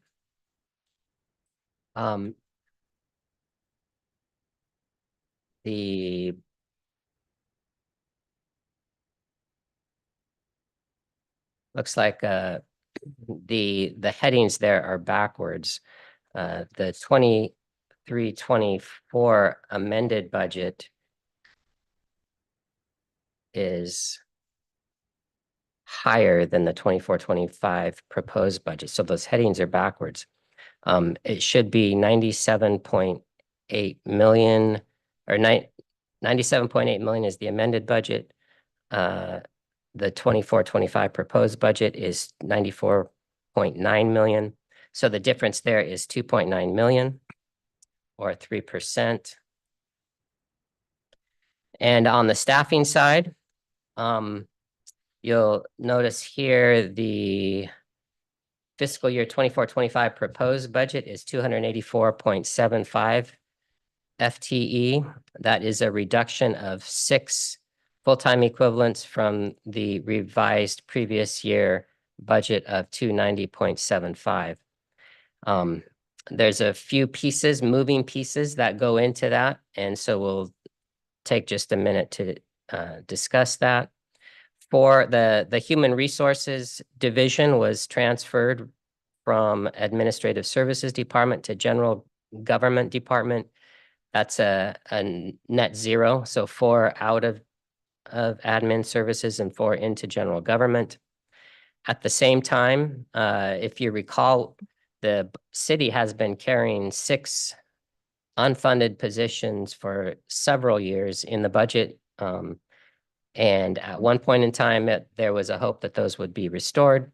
For this budget cycle, those 6 positions were eliminated, 1 in community development and 5 in parks and community services. And then there were an additional 5 positions that were approved at the time of the mid-year budget. And then those were frozen and unfunded as we went forward. That included the administrative coordinator position in the city clerk, the administrative coordinator in the city manager's office, city attorney's office, grant program manager in the city manager's office, 1 maintenance technician in public services, and 1 maintenance supervisor in public services. And on a graphical basis, that's what this looks like, a little bit of up and down, but you'll see the main difference here is those 6 eliminated positions that had been unfunded for several years. On a general fund basis, we'll just focus here for a minute on general funds. The revenue side, revenue in the general fund is estimated to be just about $88 million, not counting the transfers. That's $4 million more than the 23-24 amended budget, almost 5% higher. You'll notice here the blue is proposed for next year, green is the current fiscal year budget amended. All of the categories are proposed for next year are at or slightly higher than what the current revenue budget is. And on the expenditure side, 24-25 proposed is coming in at 88.6 million.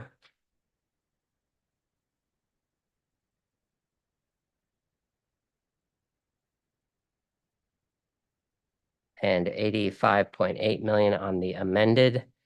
I think those numbers are backwards. No, that's correct. So the expenditure side for 24-25 shows as being higher than the amended budget for the current fiscal year by 2.8 million.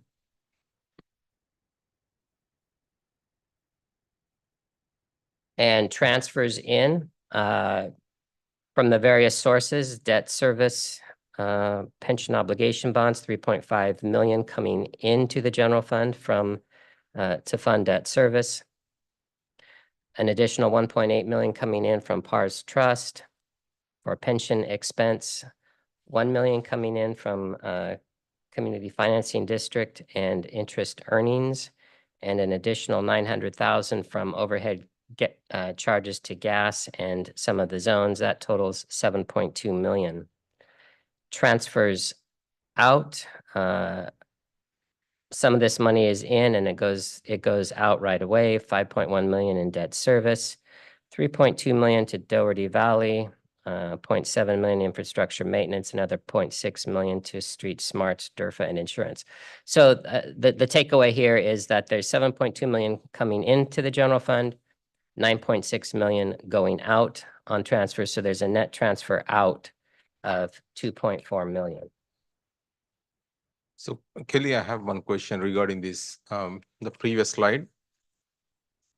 Okay. Now, on Doughty Valley Fund, the first presentation, which was about the first presentation we had, right? The workshop? Workshop. Yeah, the first workshop.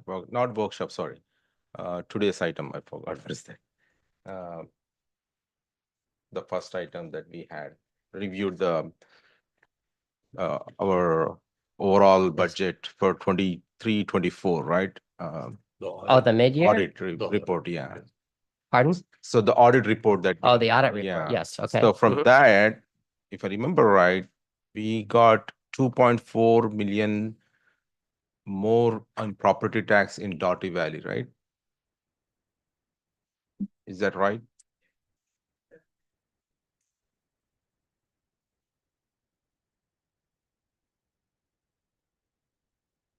Did you hear that? So No, I didn't hear that. it was all funds and it included property tax and sales tax, not just for Doherty Valley.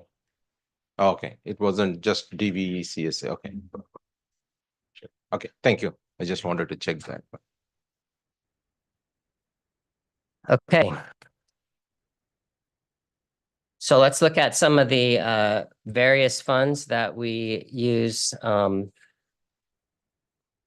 for the various programs and services that the city provides. One is the Equipment, Vehicles, and Information Technology Replacement Fund. Start with 900,000. We're going to receive 900,000 from other funds to pay for future expense. But in 24-25, the budget only replaces 100,000 in vehicles and equipment, as well as 200,000 of computer equipment. So planned expenditures of 300,000. We'll end the fiscal year with $1.5 million. When it says received from other funds, 900,000, what other funds is it? Or is any of that coming from the general fund? There is an internal service fund. Right.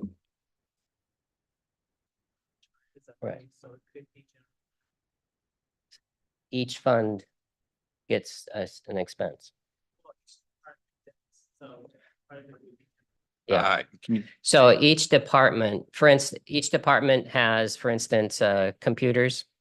And this is the replacement cost for those computers. So Right. There's an internal service fund that's a funding mechanism to as a way to fund replacement of all of that equipment. So for the equipment that each department has, there is a charge to that department, which would include the general fund funded departments for their vehicle and equipment replacement. Okay, so in theory, if we cut that charge in half, okay, so recognizing that you cannot do that in the long term, but we're facing a short-term problem, I hope. Yes, hopefully. One could reduce the charge by some fraction, and the 450,000 effectively could go back into the departments that money came out of. Yes, no? Yes. It's an expense that we impose on ourselves. So if Yes. we no longer want to set that up, we could wipe it out entirely if we wanted to. Yes. Yeah. Now, I recognize some of it's actually probably coming out of landscape and lighting or some other place that vehicles are charged against work that's done on capital. So Candace says something she wants to say. I can't hear you. Can you please come to the podium so the record can get it as well? It would just be out of their operating budget. It wouldn't be out of the special zones for the equipment replacement charges. Okay. So it would be general fund or it could be Doherty Valley. Okay. Okay, thank you. Okay, are we done with this one? Done with that page, yes. Okay. Infrastructure Maintenance Fund, beginning fund balance of 400,000. Transfers in from the general fund of 700,000. And that money basically goes back out to capital projects funds, 700,000. So we end up back at 400,000 where we started. You'll notice there the footnote essentially is recent study identified the need for several millions of dollars in future funding. On the pension expense side,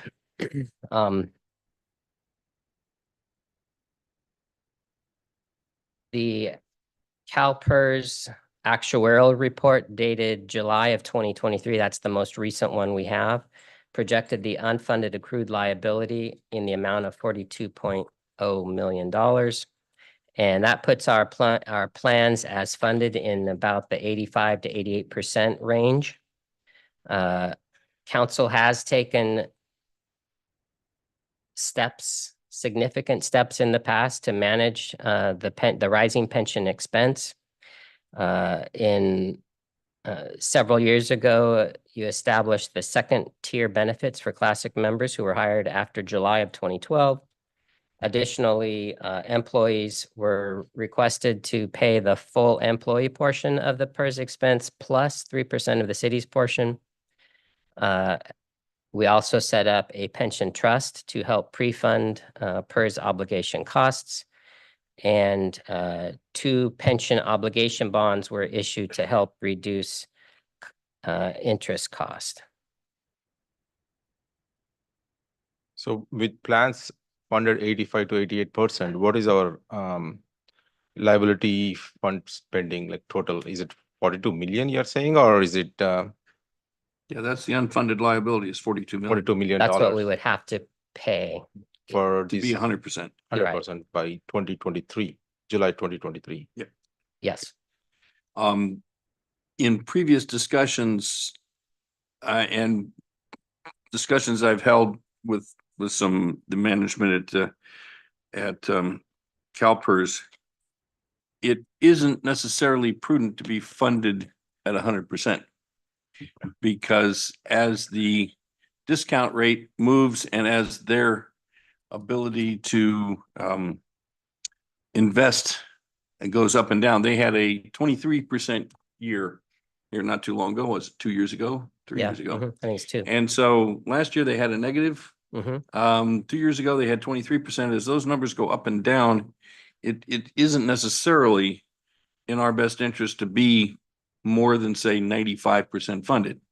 However, you don't want to get much below where we are now. And do you know what our pension payment is for this 24-25 year, roughly?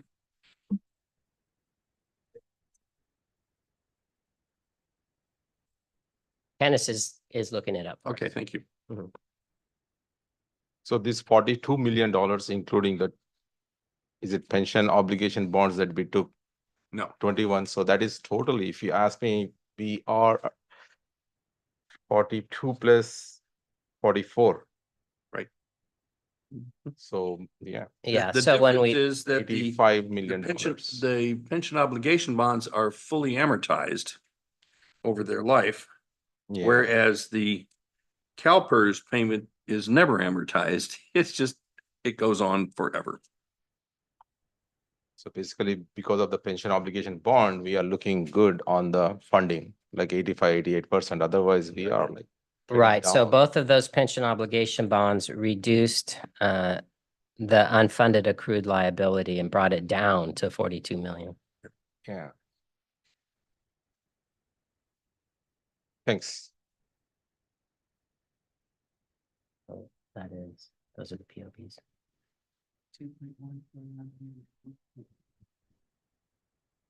Okay, so in debt service, the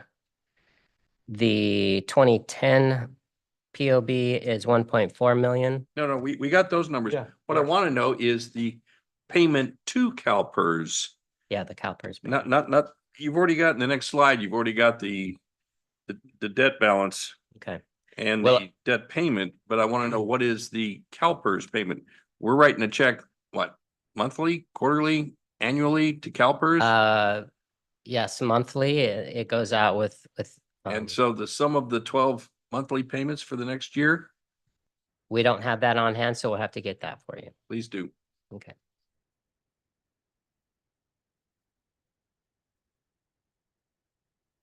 Okay.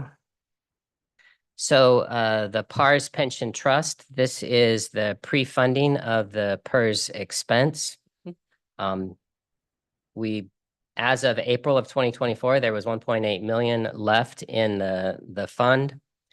The plan going forward in order to help close that $14.1 million gap was to reduce that down to zero. And there is no plan to deposit more funding into pension trust for 24-25. Is there a penalty for going to zero? Or is it prudent that we retain 10,000 in it or some small balance so that the account isn't fully closed? There's no penalty and it doesn't cost us anything. And it wouldn't cost us anything to reopen it No, in a future year when we're, when there's more funding available. sure. And we did ask that question. Okay. The only expense would be the time to reopen it, but we would be doing that anyways, adding funding. So, Okay. and then the POBs, the 2010s, what we were just talking about, debt service payment for the next fiscal year, 1.4 million on a debt balance of 21 million. And then the 2021 pension obligation bonds, the debt service for next year is 2 million on $23 million fund. Just for the council, you may or may not have read that level of detail in the audit statement, but the 2010 pension obligation bond, we're still paying an interest rate that is less than the discount rate by a tiny margin. So we've had 14 years where we're in effect ahead of the discount rate, and our 2021 is roughly half of the current discount rate. Less than half. Less than It's, half. Okay. I want to say, We're at 2 2 point something. yeah, around Out of 2.5%. 6.9. Yeah, about 2.5%. Discount 9 is, the current discount rate is 6.9. And We're paying about, I think it was 2.5. yeah. One of the interesting things is if the PERS, if they get another really good year, they can reduce the discount rate and not change your payments going forward. They do it in a way that it doesn't change your payments, but it does change the discount rate. Yeah, and that's what happened in that Year the when they banner had like year that was 23% return. like 2 or 3 years ago. Yeah. Okay, so that gets us up to where we're at. And then we hit a bump in the road. And that's in this budget development process. The process is evolving. As you all know, the city has a general fund reserve policy that requires a 36% of prior year estimated general fund expenditures plus the Doherty Valley transfer funding. And that total is 63 million. So in order to meet the 36% policy reserve, 36% of 63 million is 22.7 million. Essentially, there was a fundamental misunderstanding of what the $14.1 million in cuts got us.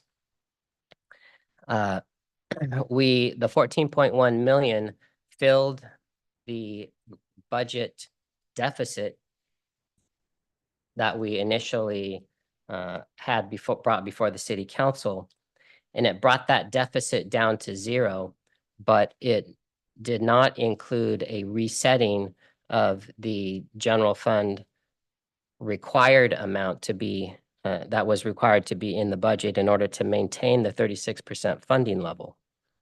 So essentially, that third budget there, projected fiscal year end reserves are currently at 30%. And we are still under the policy by 3.5 million or 6%. Along those lines, and I've been here, this is my 21st year of looking at these budgets. Mhm. We've always used the general fund, not including the Dougherty Valley piece, the general fund at 36%. So do not, when calculating the general fund reserve policy at 36%, you calculate it against the general fund, not general fund plus Dougherty Valley Fund. I think if you go back and look at some prior years, you'll see that that's the way it was calculated. That I case may- can't speak for prior years, in that, Well, I've except been for on the the last finance couple of committee years, out of the but 21 years. I've probably been on the finance committee for 10 or 15 of them. Mhm. Yeah. And We started actually including this whole general fund like 3 years back. well, no, we've General been, we've fund plus DSA. no, we've been Dougherty doing Valley it. Fund. Obviously I don't have all that data with me. I think like maybe 3 years back or something, we started including all of that into I single. don't believe that's, I let me think just it say was that in- it was not. If you read carefully the general fund policy, it specifically refers to the general fund. I don't believe anywhere in that it refers to the operating fund or the general fund plus the Dougherty Valley Fund. So I'd like a quick review or a thorough review of that policy. I don't have it with me and I don't know if it's easy to find, but somewhere we had, that was a conscious decision many years ago. And we had been using the general fund as the basis of determining the reserve policy. Yes, thank you for that. I did take a look at the policy as it is stated. I believe it was updated in 2021.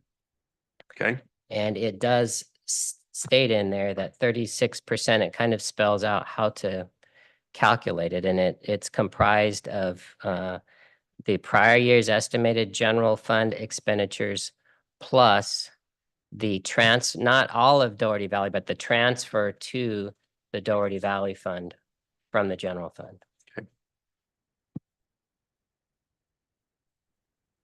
So as I mentioned, that means that our reserve level is at 36%. And so we need an additional 3.5 million or another 6% funding to meet that 36% requirement.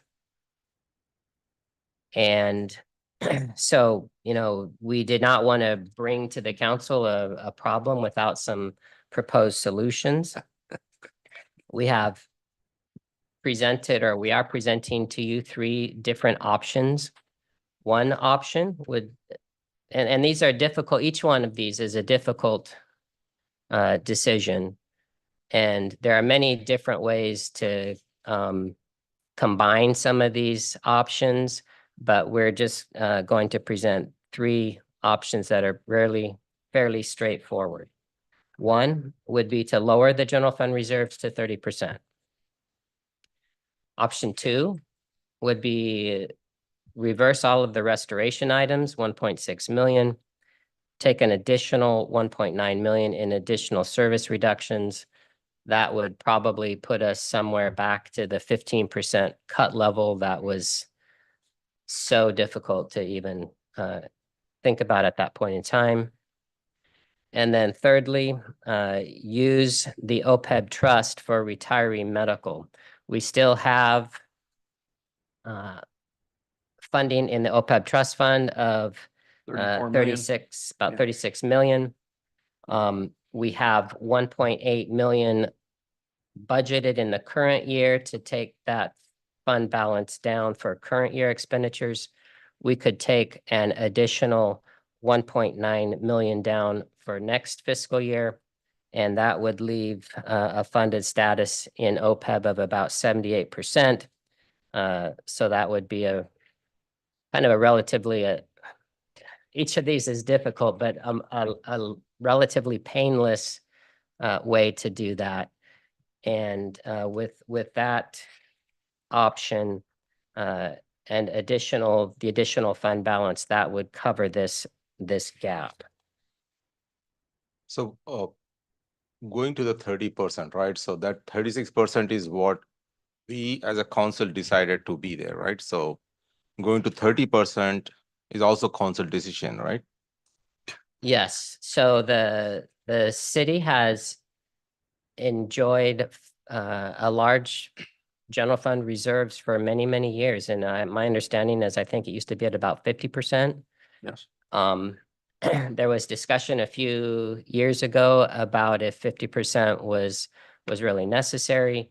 The GFOA, the national organization, their recommendation is a minimum of 2 months of operating expense, which is essentially a 17% reserve amount. The city hired a management consultant to come in and kind of did a review of where we stood and talked to council and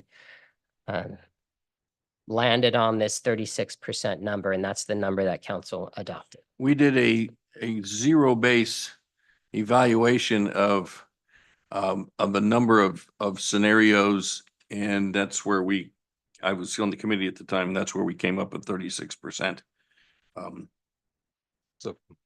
So it was not just grabbing something out of the air. Gee, 36 sounds better than this or worse than that.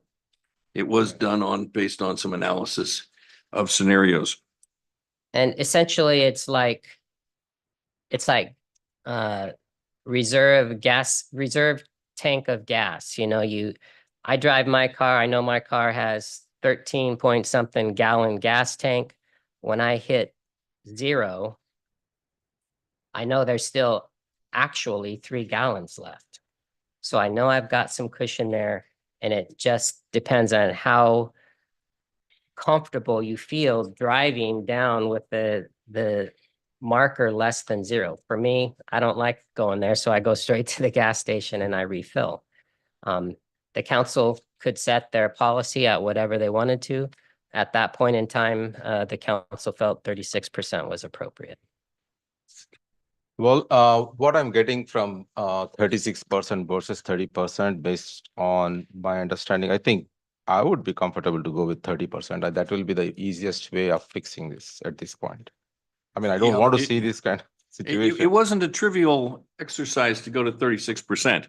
And I would feel that we need a lot more study to go below 36%. There was a reason we went to 36%. There was a whole series of calculations that went into and added up to 36%. So it isn't just a matter of saying, oh, well, 36, 30, it's a much deeper discussion with that. I'm not at this point, and I'm not ready to make a decision, obviously, to me at this point. I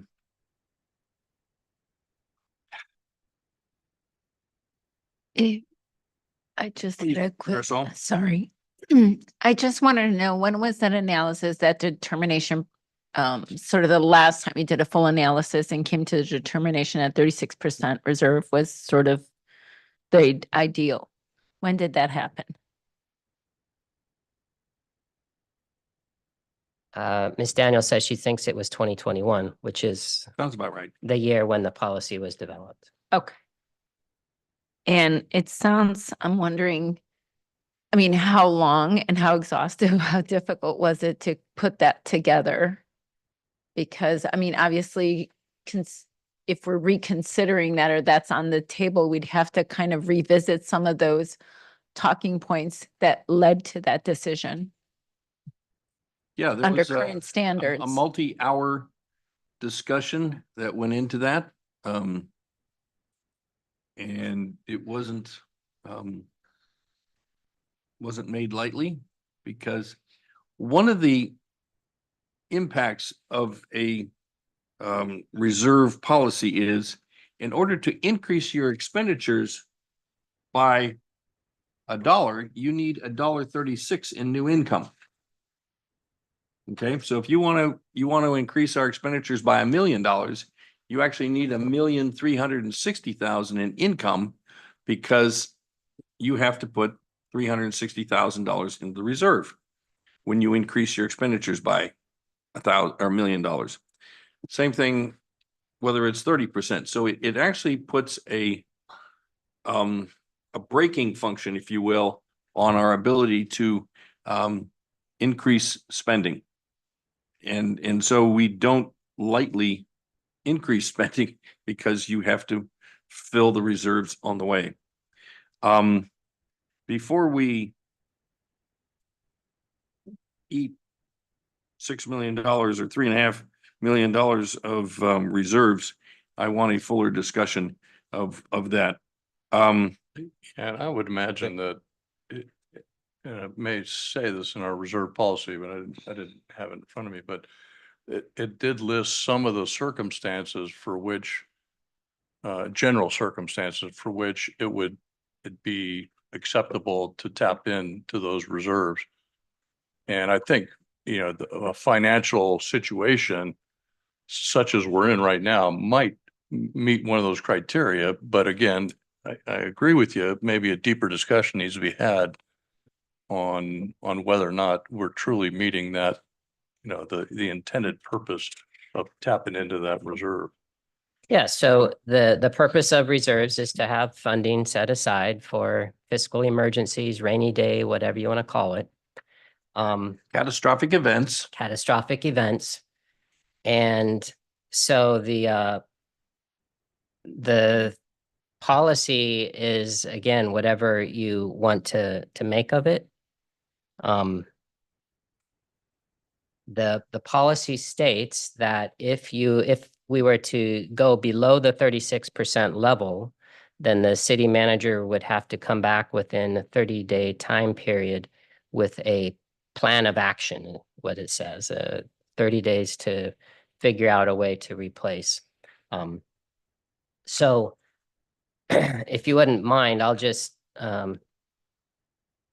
jump ahead here for 1 second to the next slide. Sure. If we were to, I didn't know how to present the OPEB funding, since it was part of the kind of the solution package as one of the options. So there's 36.6 million set aside in the trust fund as of April. That's basically an 88% funded status.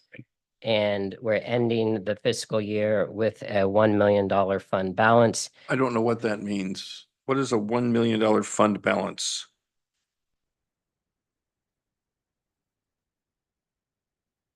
I thought that the balance would be 36.6 million.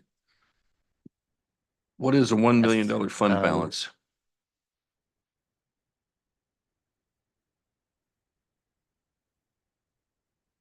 Yes. I'm sorry, can you repeat that? I'm sorry, draw- yes. So oh, that's that a would be draw- the amount that would be drawn down If in nothing order else- to, if we were to use OPEB funding to close that $3.5 million gap. Oh, that is that the isn't previous enough. slide. In the previous slide, it says 1.8 million. Is that taking out? Yeah, of- what? It's a previous, like Sridhar just said. Take it down by an additional 1.9 million. So the budget gap is 3.5 million. Right. 2, 3. We're projecting to end this fiscal year with an additional 2.5 million in fund balance. So if we were to implement this strategy for the OPEB, spend 1.8 million for current fiscal year. Next fiscal year's payment is 1.9 million. If we were to take half of that, that gets us the 1 million. And that would close the $3.5 million gap, the 2.5 million in new fund balance. Plus, Where did that And two it- point five million come from?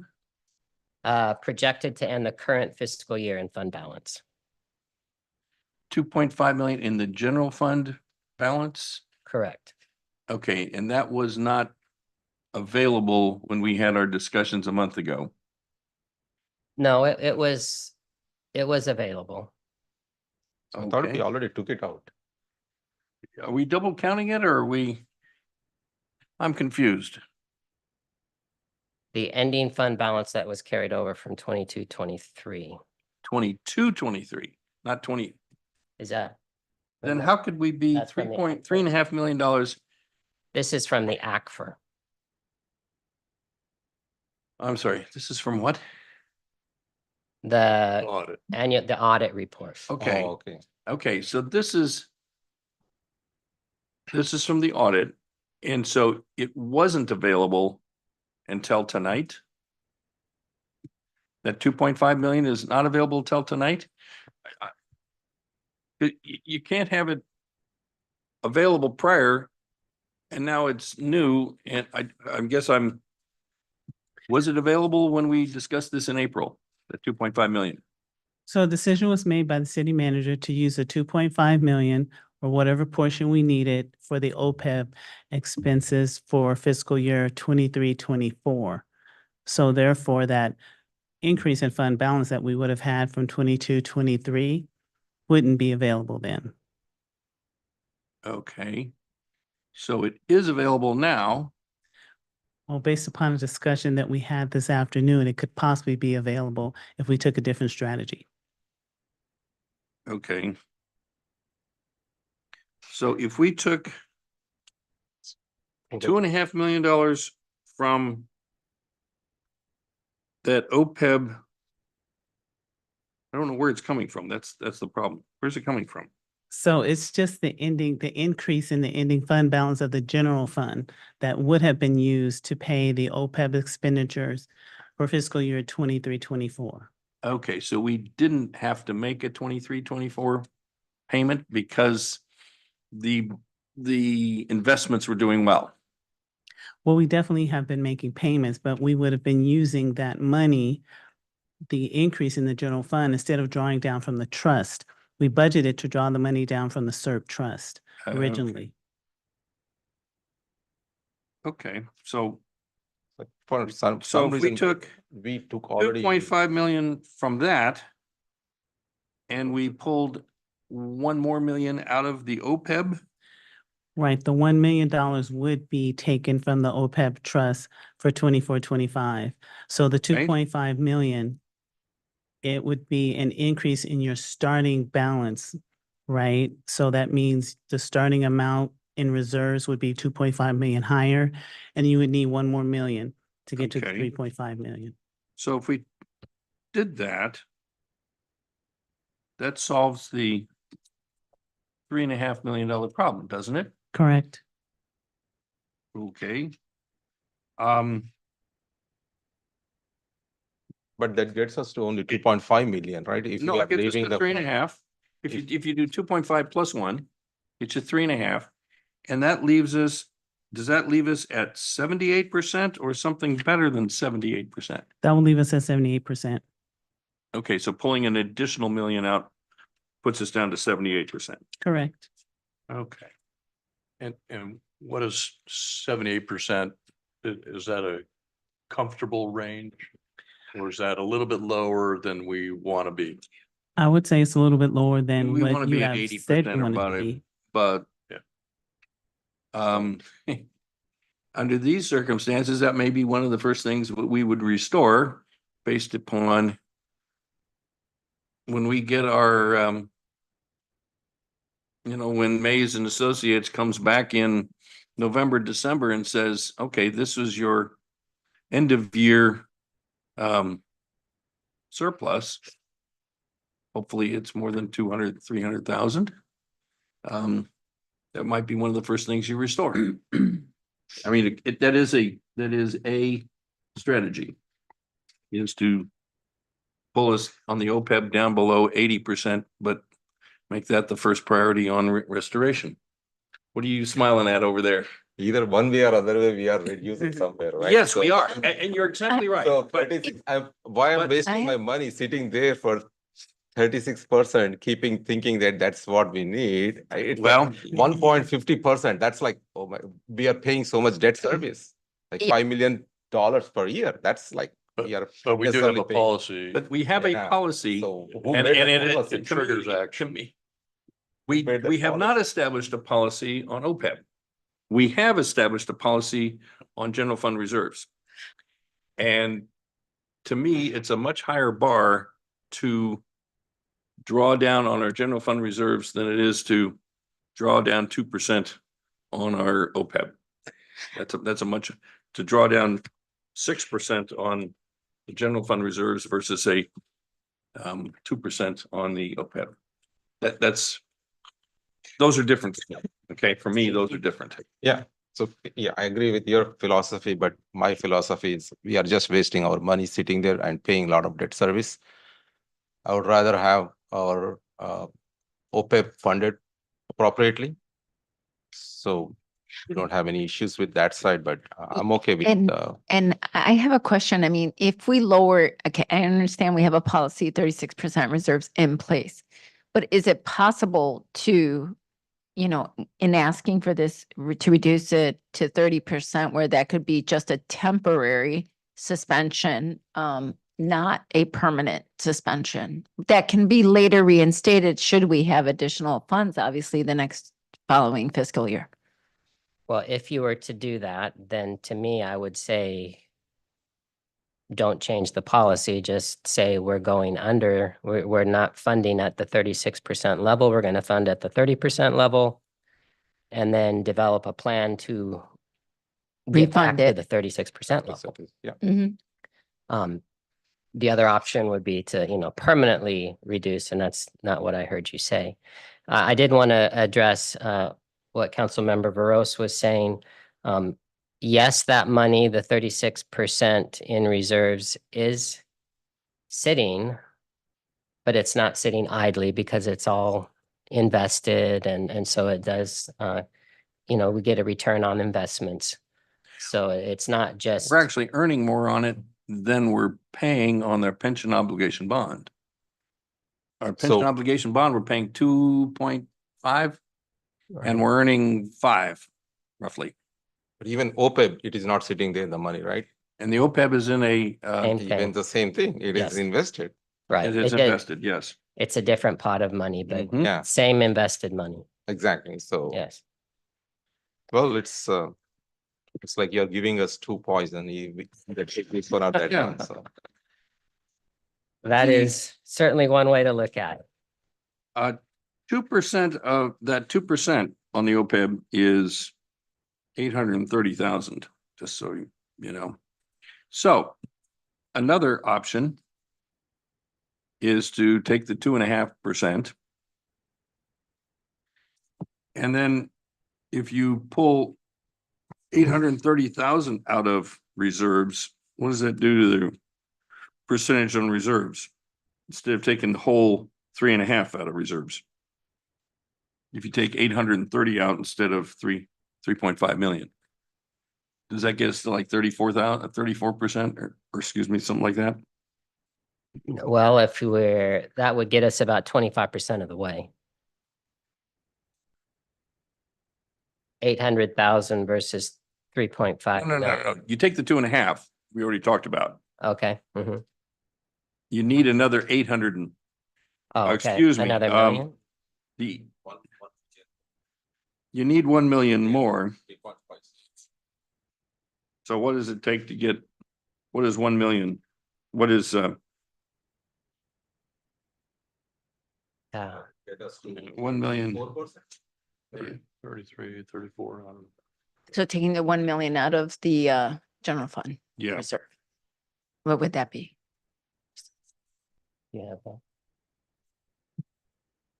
The 66 Well, 1% is 6 million, right? So 60 million is our general fund. So Yeah. 6 million is 1%, so No, that's 10%. 10% is Yes. 6 million. So 6 million. we remove, yeah. So it's 600,000 is 1%. Okay. 600,000. Well, like I said, I would be more comfortable taking it out of the OPEB than taking it out of general fund. The I would say it would be cleaner to take it out of one or the other. But is the risk lower if we diversify where we take it from? Yeah, I don't see any of that. see a greater. We risk have a with- very restrictive investment policy associated with the general fund reserves. It's AA, AAA, US government, Fannie Mae, all those kind of corporate AA, AAA and US. The OPEB is actually in a stock fund, or largely, well, I guess it's a mixed fund. It's a mixed bond and stock fund. And it has, on a scale of what, 8, it's like a 5 or a 4. Well, there's, when you invest in the OPEB, there's 3 choices. There's the kind of the high return, We're in the middle. middle high, and the safest investment is the lower return. We're in the middle, so. Right. And is that can we find out the difference? How much is the difference on return? Would it be possible In to terms of calculate? percentages, Yeah. Mhm. yeah, we could come back with that. Yeah. That would be helpful. We've actually been doing reasonably well by being in the middle. The upper one is quite volatile. The lower one, you're giving up income because it's more bond based. One of the problems right now with bonds is with the high interest rate on bonds, as interest rates in theory go down, of course, the bonds you're holding, the value goes up.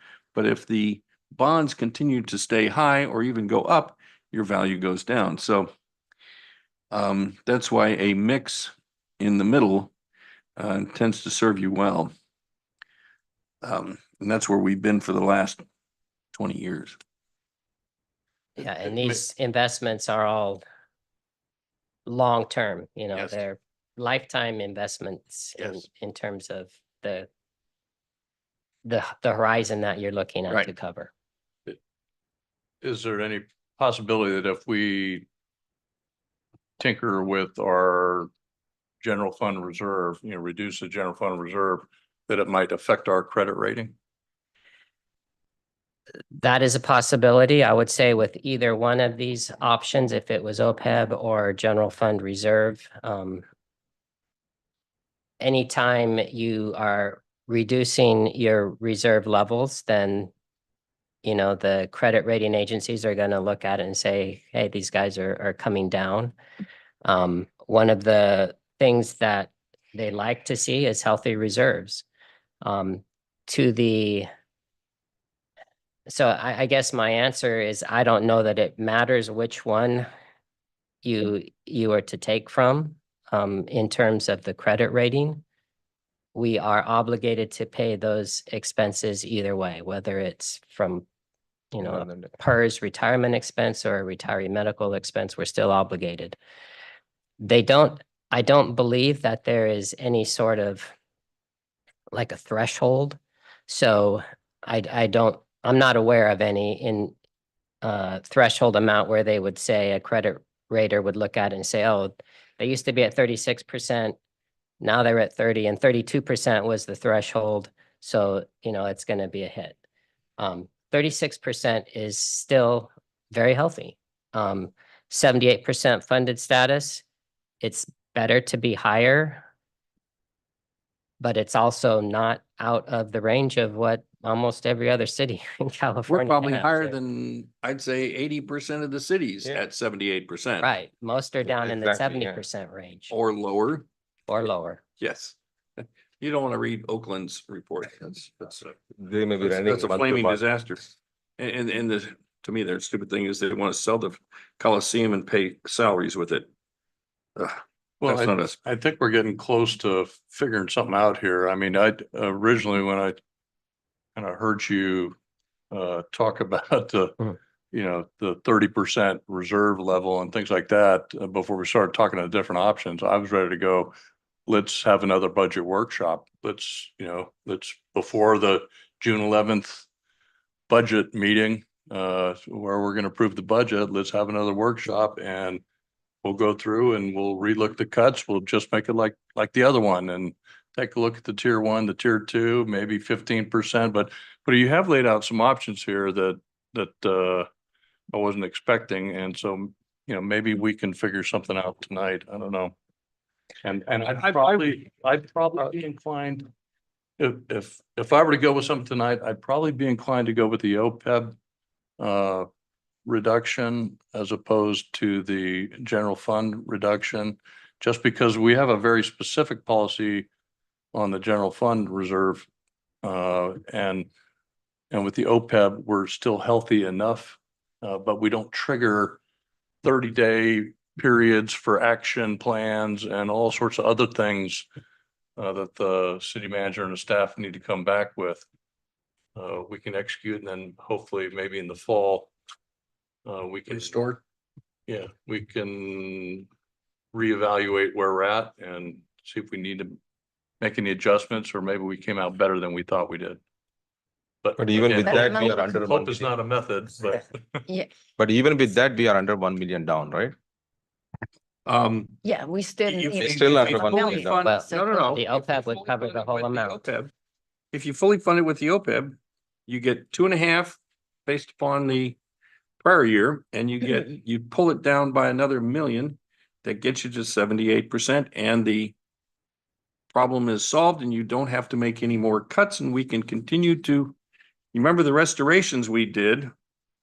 We get to keep those restorations, whether it's the government 101 class, it's the 2 officers in the PD, it's Oh, you know, yeah, that we don't all want to those go into things- those. all those That's way too complicated. restorations, wherever they are. Slide 26. What? The beginning. Restorations are back at the beginning. 26. Yeah, they're in the. Where are the beginning. restorations? In the beginning, like, No, it's not the ones on page 4 and 5. Restoration apps, there you are, page 6. All those restorations would stay. Is that correct? Yes, All the restorations on pages 6 and 7 would stay. We would draw the OPEB down to 78%. And those restorations stay, and we have a balanced budget. and you have not violated any policies. And we have not violated any written policies of this council or any other council. Correct. the one thing that, I haven't heard because he's not here is what the city manager had set aside that OPEB 2.5 million or whatever that discussion was all about. I'm not sure I followed that completely. I can explain that again. And I apologize. Some of those details I was getting a little confused on. So what happened in the current fiscal year, we budgeted to draw down from the OPEB trust by $1.8 million. When we saw that there was funding 2.5 million in general fund reserves available, the city manager okayed the idea to not draw down that 1.8 million as we budgeted in the current fiscal year, and instead use this new fund balance, and we would preserve OPEB. And so would that seem like a good idea?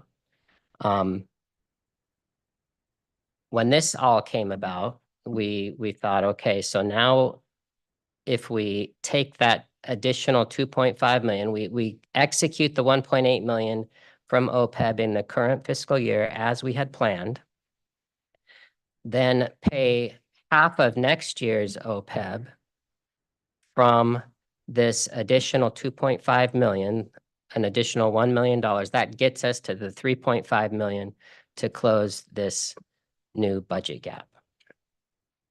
Does that help? No, I can follow that. Thank you. Okay. That is my preferred option is to do that. And then restore the OPEB above 80%. Now, we're not going to hear from a consultant until sometime in the fall of 2024, but of course, their analysis is always a year behind. So you're never really current, even with the actuarial analysis, you're never current. But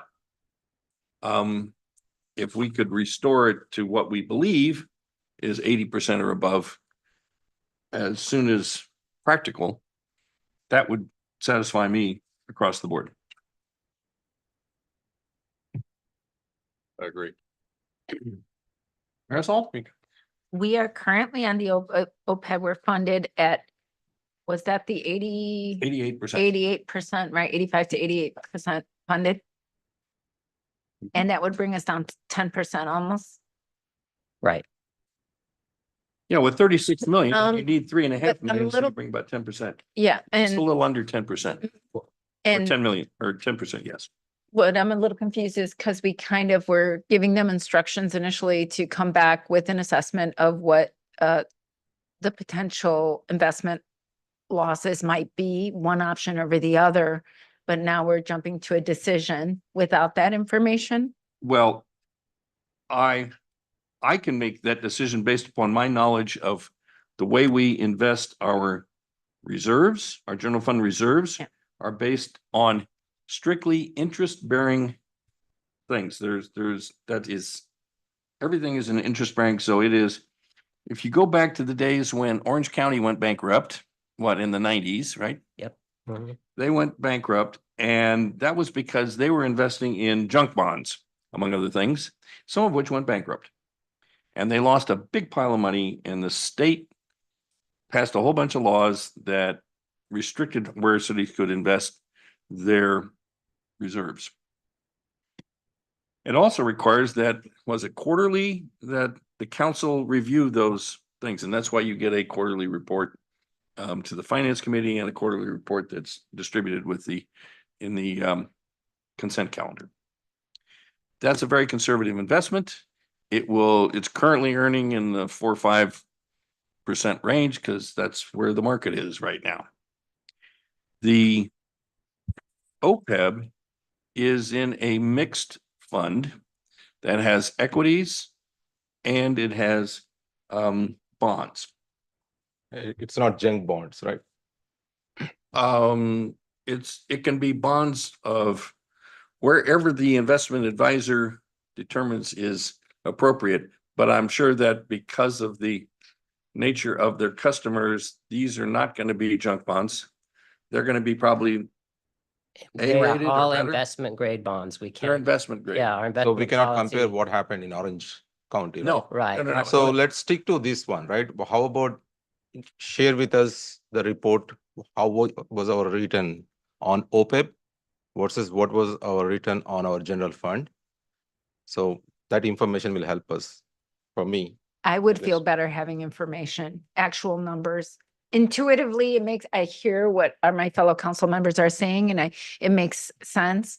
But something like this, I just don't feel it should be rushed that way either. I would rather have those numbers. Okay.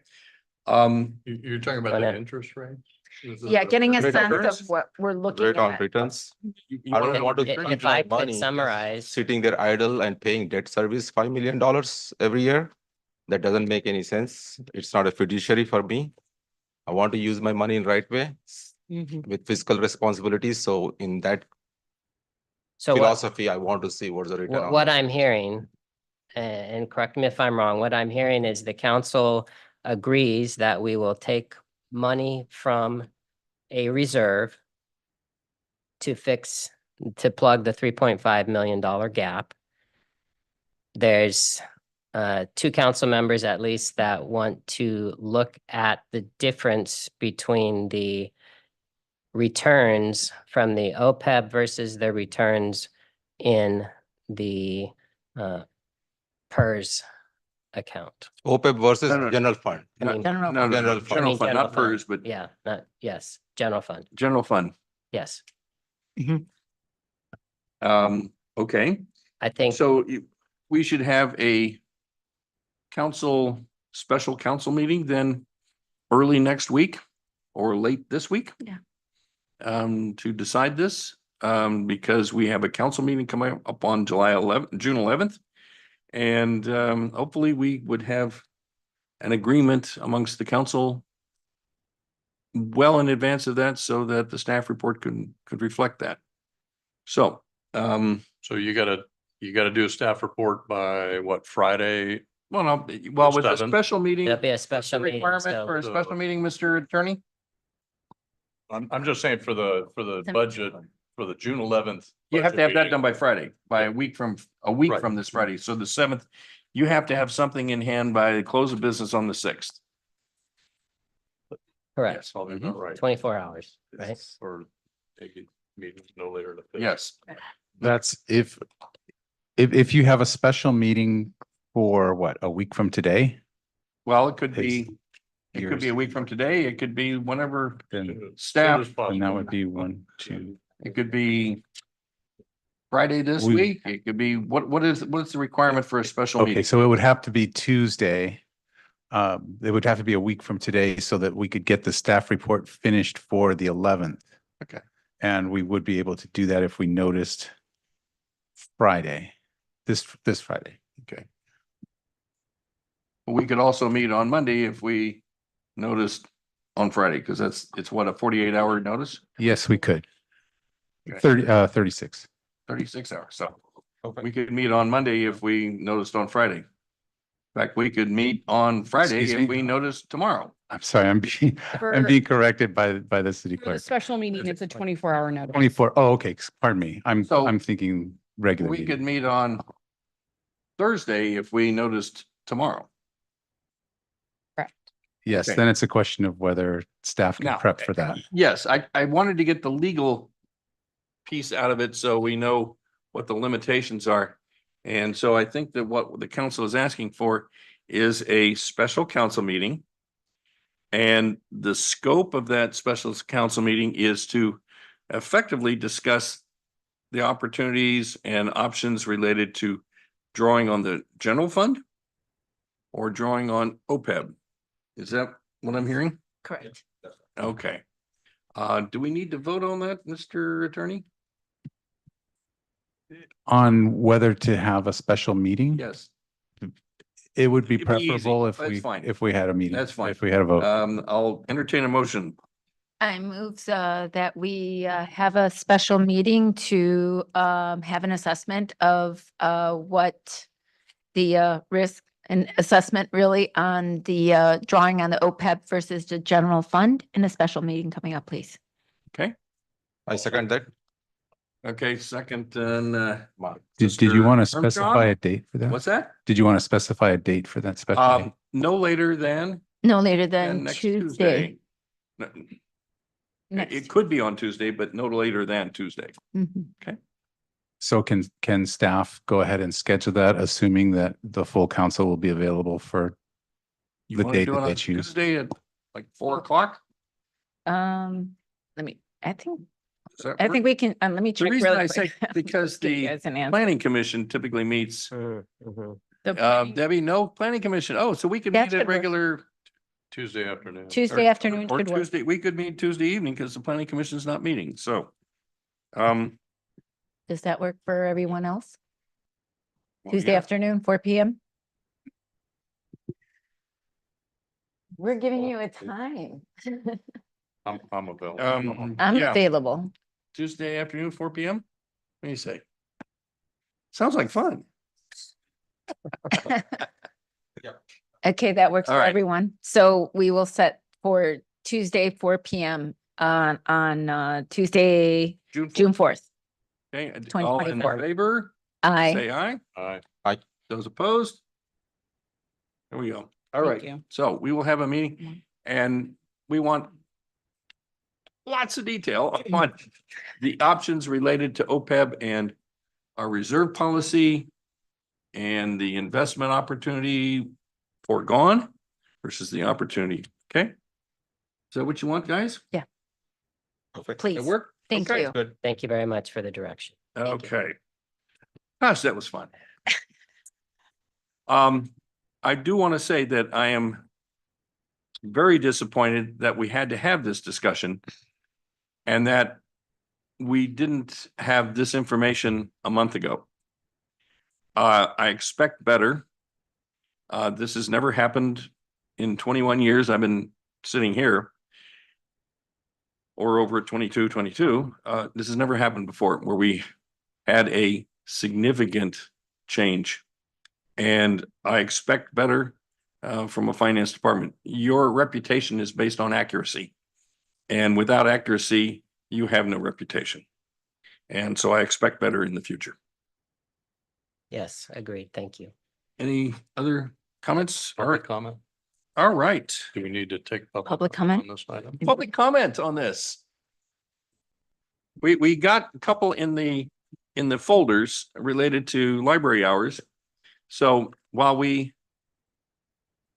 cut them, we restored them, and this council is looking at the level that we restored at our meeting 4 weeks ago. So we restored some hours, and so Kelly and Kathy ought to know what that restoration level is. The council doesn't look like they want to go backwards on that. Any public comment? We do. I have two public comment cards. The first from Michelle Masuda Nash. Okay, please.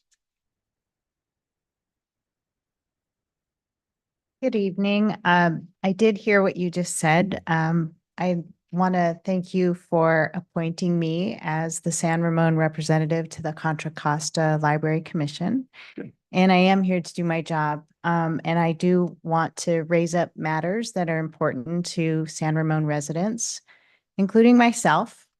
I'm a mom, I'm an educator, I'm an enthusiastic reader, I'm a seeker of information and adventure. Totally curious, bottomless pit of curiosity. And libraries are a really important part of fulfilling and quenching that curiosity. And I'm like many other residents who really want to speak up to keep our 56 hours of library for San Ramon. Libraries are golden. We have excellent schools here in San Ramon, and libraries are a part of that.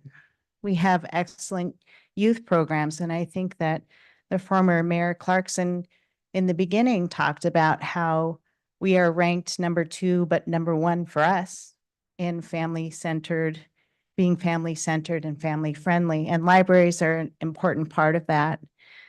So it's also, I look at our Parks and Recreation Guide, takes fully 3 pages to talk about what's going on in the libraries, the kinds of public-private partnerships that are represented here.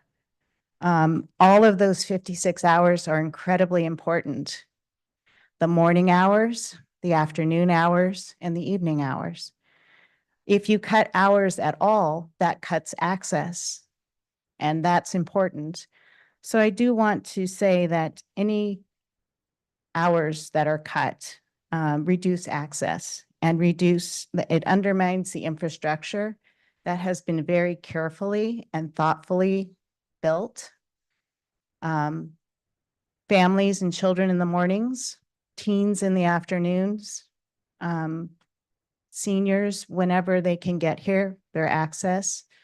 And then in the evenings for people who are not able to come. The weekend hours also are particularly extremely important. And so I really want to speak up for them. Those hours are maximized and they're needed, all 56 of them. So I just want to respectfully request that in your considerations that all 56 hours be retained, ensuring the full range of programming and services are kept intact. It's kind of like, think about like when you build a Jenga model, Please you wrap it up. have to keep them all intact in order for them to continue. So San Ramon libraries represent the best, and I would like to ask that the 56 hours be retained. Thank you. Thank you very much.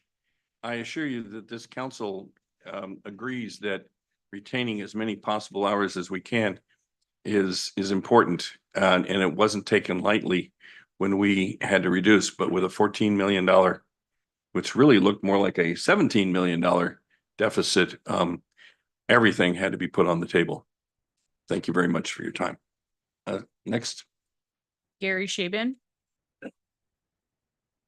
Gary, good to see you. Vice Mayor Perkins, council members, staff.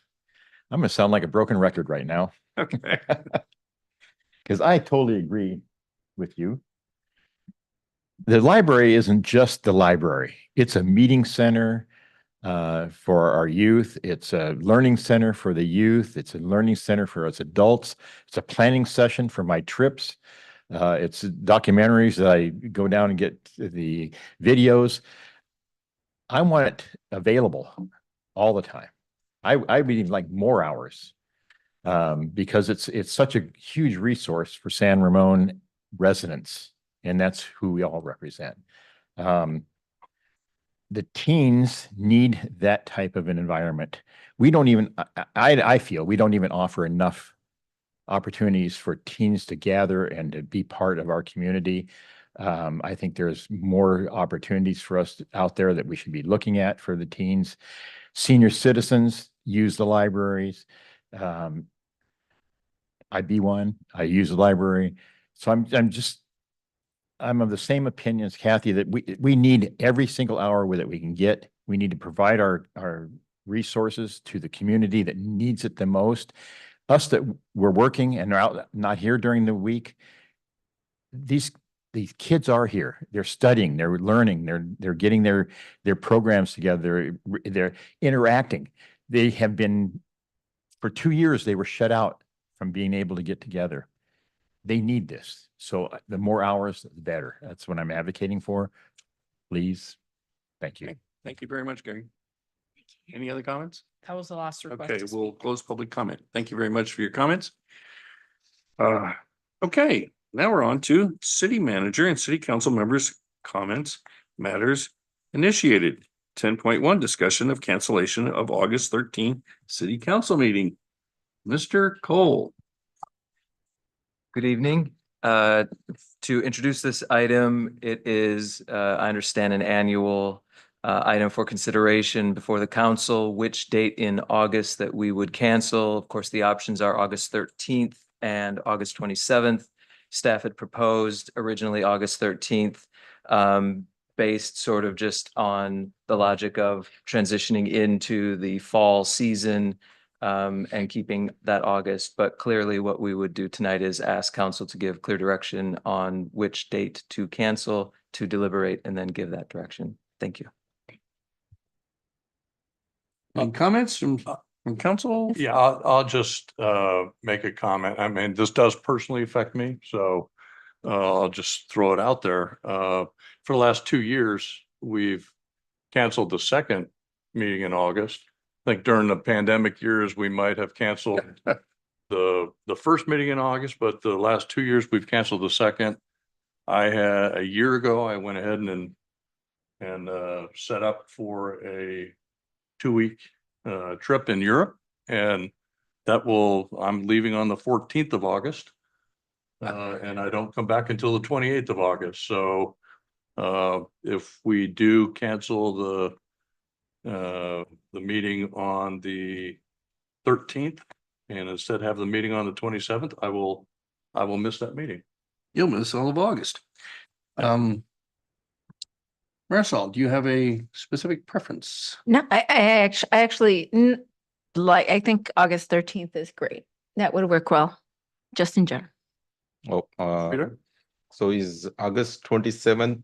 He would prefer Before that August we, 27th, that right? we, I would prefer we cancel the 27th. 27th. Instead of the 13th. And I understand that there's maybe school start impacts and family vacations and things like that that are at play here, but that's just how it affects me personally. Oh, okay. So sorry. I thought you were preferring August 13th. No, I'm sorry. Okay. I prefer I was going to say, cancellation on August 27th. That's my okay, preference. that's I'm fine good with me. August Your 27th. preference.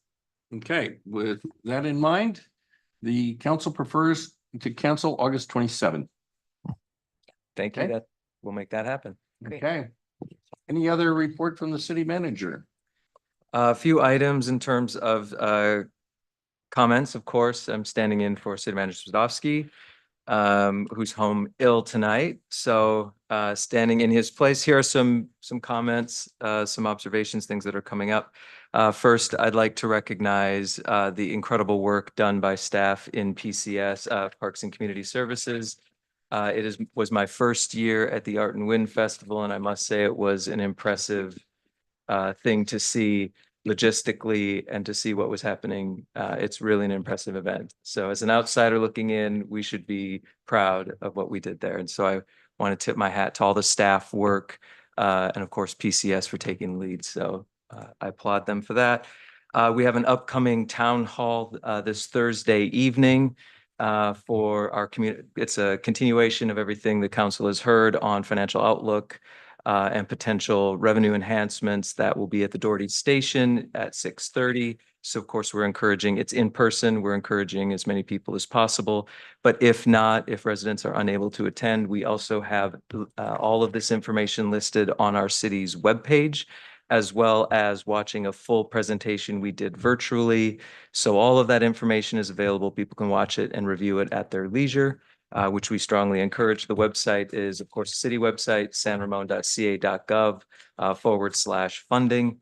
Last but not least, we want to make sure that we keep it front of mind for people that Caltrans will be doing some work on 680. There will be some closures, closing the 3 left-hand lanes on southbound 680 between El Costa Boulevard and the 580-680 interchange, as well as on Dublin and El Costa Boulevard in San Ramon. The closure will begin at 9 p.m. on Friday. It's a weekend closure, and it will go through 4 a.m. on Monday, June 3rd. If people are seeking more information, they can find a link to more information on our city website. And with that, that's all my comments.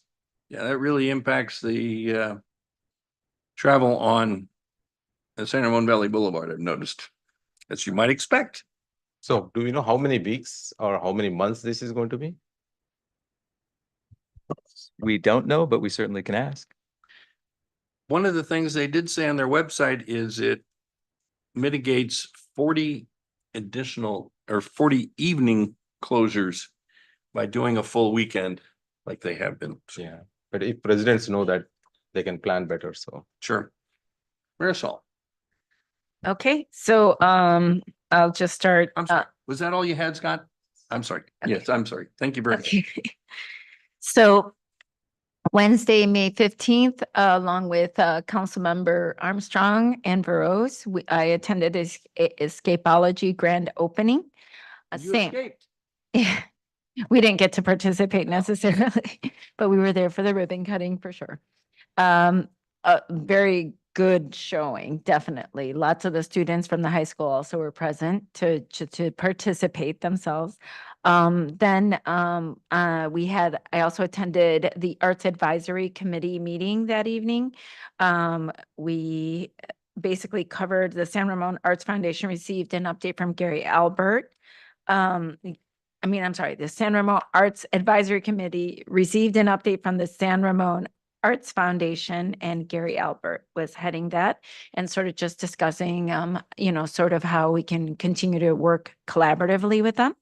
And we also received a presentation from the San Ramon Poet Laureate Program by Jeneth Jo Gearhart Uchen. She is basically going to be taking a traveling in Europe and doing some kind of just doing some work and working on additional work in her field. We'll be bringing some of that back, reporting back to us. She said, definitely advised us if you want to stay up to date with her. Follow her on social media, on her Instagram. She will be putting regular posts of what she's doing and what's happening and what she's learning as she goes along in her tour. And then also there was a staff report from the San Ramon Performing Arts attendance, as well as the upcoming cultural events. Then on Thursday, May 16th, I attended the Bishop Ranch Orchards Chevron Park Open House along again with Councilmember Veros and Armstrong. Sort of had a chance to look at what some of the ideas and plans are going to look like in the future. You know, some of these are going to take a while longer than others. Hopefully I'll, get to see them. And then Sunday, May 19th, I participated in the Devil Mountain Run, which was a lot of fun. It was something I wanted to do for over a year and finally had a chance to do that. And we also had that same day, I went to the military recruits swearing in, where we were able to basically support our recruits who are graduating high school students right now. Some of them are going straight into training, others are going to academic military schools. It was really, really, really a beautiful ceremony, and we are incredibly grateful to them and their families for the immense sacrifice that they're in this important decision they're making. And then, of course, Monday, May 20th, we have the City Council special meeting that was mentioned. And I also attended the San Ramon Arts Foundation that day. Basically, we just talked about the Art and Wind Festival, which just passed this weekend on Sunday and Monday, some of the summer concerts, as well as the San Ramon Academy of Music. And then on Thursday, the 21st, we had the council attended, we went over the Climate Action Plan Citizens Task Force interviews. It was a 5-hour meeting. We put in a lot of hard works, and I'm incredibly grateful to my fellow council members for being there. That meant it was Lots of fun. lots of fun, incredibly talented community members. We were impressed. Amazing, just talent we have here in San Ramon. And then we had on Wednesday, May 22nd, the policy committee. I attended that with Councilmember Armstrong, where we covered, again, just sort of an annual update on the candidate statement, sort of the number of wording fees, and also spending limit caps, voluntary spending limit caps. And then on Wednesday, May 22nd, I attended the Tri-Valley Tri-Valley CC dinner in Livermore, where they went over the sort of the key 2024 legislative bills. It was a little hard for me to see because the screen was behind my head. So I had asked for the slides, but I haven't gotten it yet, so I'm going to ask for them again. And then on Monday, May 27th, I attended the Memorial Day program along again with all of my fellow council members at Memorial Park. And on also the same day, I attended the Art and Wind Festival. And then on Tuesday, today, I went to the Street Smarts Advisory Committee meeting. And basically, we just had a report status of partner agency contributions, grant and sponsorship funding, discussed the 20th anniversary celebration that happened on February 8th. And also discussed the middle and high school Be Real Video Contest Award ceremony that we had this year on March 25th at the Danville Village Theater. And we also reviewed the 2023-24 assembly programs, elementary and middle schools, high school CHP, Start Smart Teen Drivers Safety presentations.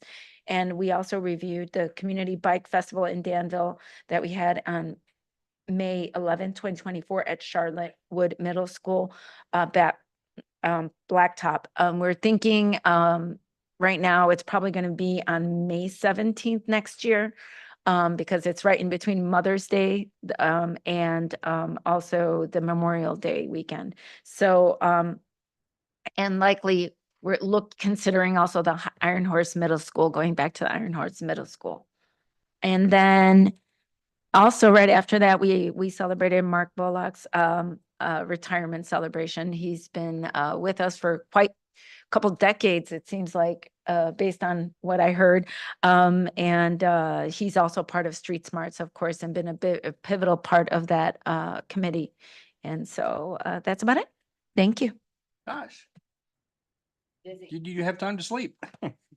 Good for you. Affirmatively, no. Okay. Mark. Wait, Councilmember Rubio, covered a lot of things I had. Couple of other things. One was back on the 15th. I attended over at the Windmere Ranch Middle School program, Civics Day program. It's called Generation Citizen, which is a national level program, but these are high school and middle school students that put together kind of storyboards and then present to a group of judges or evaluators, what different projects that are important to them, important to the community, important to the school. And they look at the issue, the different root causes, come up with goals and who the stakeholders are, and then recommended solutions. And these are things like, for San Ramon, transportation and buses, or drug use on campus, mental health issues, peer pressure with sports and things like that, food waste. And it was very interesting. A lot of different, I think it was 21 different displays, but a very impressive day by these our young youth. Let's see. On the 16th, I attended a volunteer recognition luncheon over at Four Stone Farms. It was over in a walnut barn. They recognized a lot of volunteers and docents and the gardeners and the tractor guys and tour guides, the different animal caretakers, all the people that come together on a voluntary basis to make that program so successful. They helped out on the education side of things, over 2,600 students this year, just doing some impressive work there. I'm glad we have our Chamber of Commerce president here, Heidi Kinnison Lee. There's several different chamber events. The ribbon cutting was already mentioned for Escapology. There was also the same day as at Orchards and Chevron Open House. They also had a career connect day and workshops over at the Roundhouse. Let's see, attended an Armed Forces Day event. The 20th, I attended the Open Space Advisory Committee meeting. There was a presentation by Mark Triska. He is the board chair for the Tri-Valley Conservancy. Their mission is to promote economic sustainability of vineyards and orchards and increase permanent protection of biologically diverse open space. I will say that the presentation was primarily focused, at least the way I took it, was primarily focused on kind of the Livermore Valley, more so than our direct area. Although there's one of our elementary schools that has a program that is kind of overseen by their group. We also talked about fall hikes that the Open Space Advisory Committee will lead, and they added back in a November hike that had been one of the hikes that had been canceled due to rain, so they added one back in. And they also talked about participation in the Art and Wind Festival. And then another chamber activity, another one of the roundtable events. This one was focused on Social Security and Medicare. And you heard about Memorial Day and Art and Wind and all the other things, policy committee. So thank you. Way too much fun. Yeah. Please. Pretty much Councilmember Ruby and I'm pretty much covered. Escapology. Thanks to San Ramon Chamber of Commerce for we can already see under new leadership, a lot of activity, vibrant small businesses coming up in San Ramon. Thanks for that. And on 16th, Orchards had an opportunity to review or get to know what are the new plans. And also thanks once again to San Ramon Chamber of Commerce for first annual Talent Expo, Career Expo held in Bishop Ranch. So I hope it will continue. It was nice to see some of local employers there, being there and helping with especially the youth for getting their jobs and careers. So thanks for that.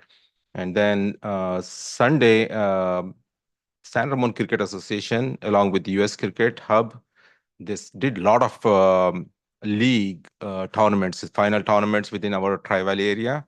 And I had an opportunity to recognize 5 girls who are selected to US Cricket from our San Ramon Cricket Association. And it's great that 3 girls are part of the 11 playing roster come from San Ramon Cricket Association.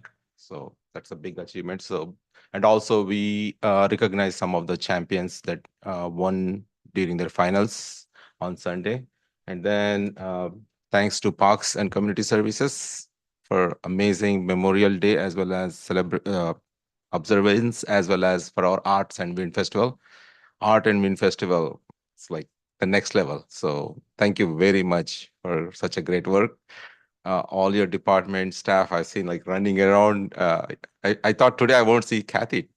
She needs some rest. And Brad, but still you're coming here. Thanks for all the great work. That's pretty much from my side.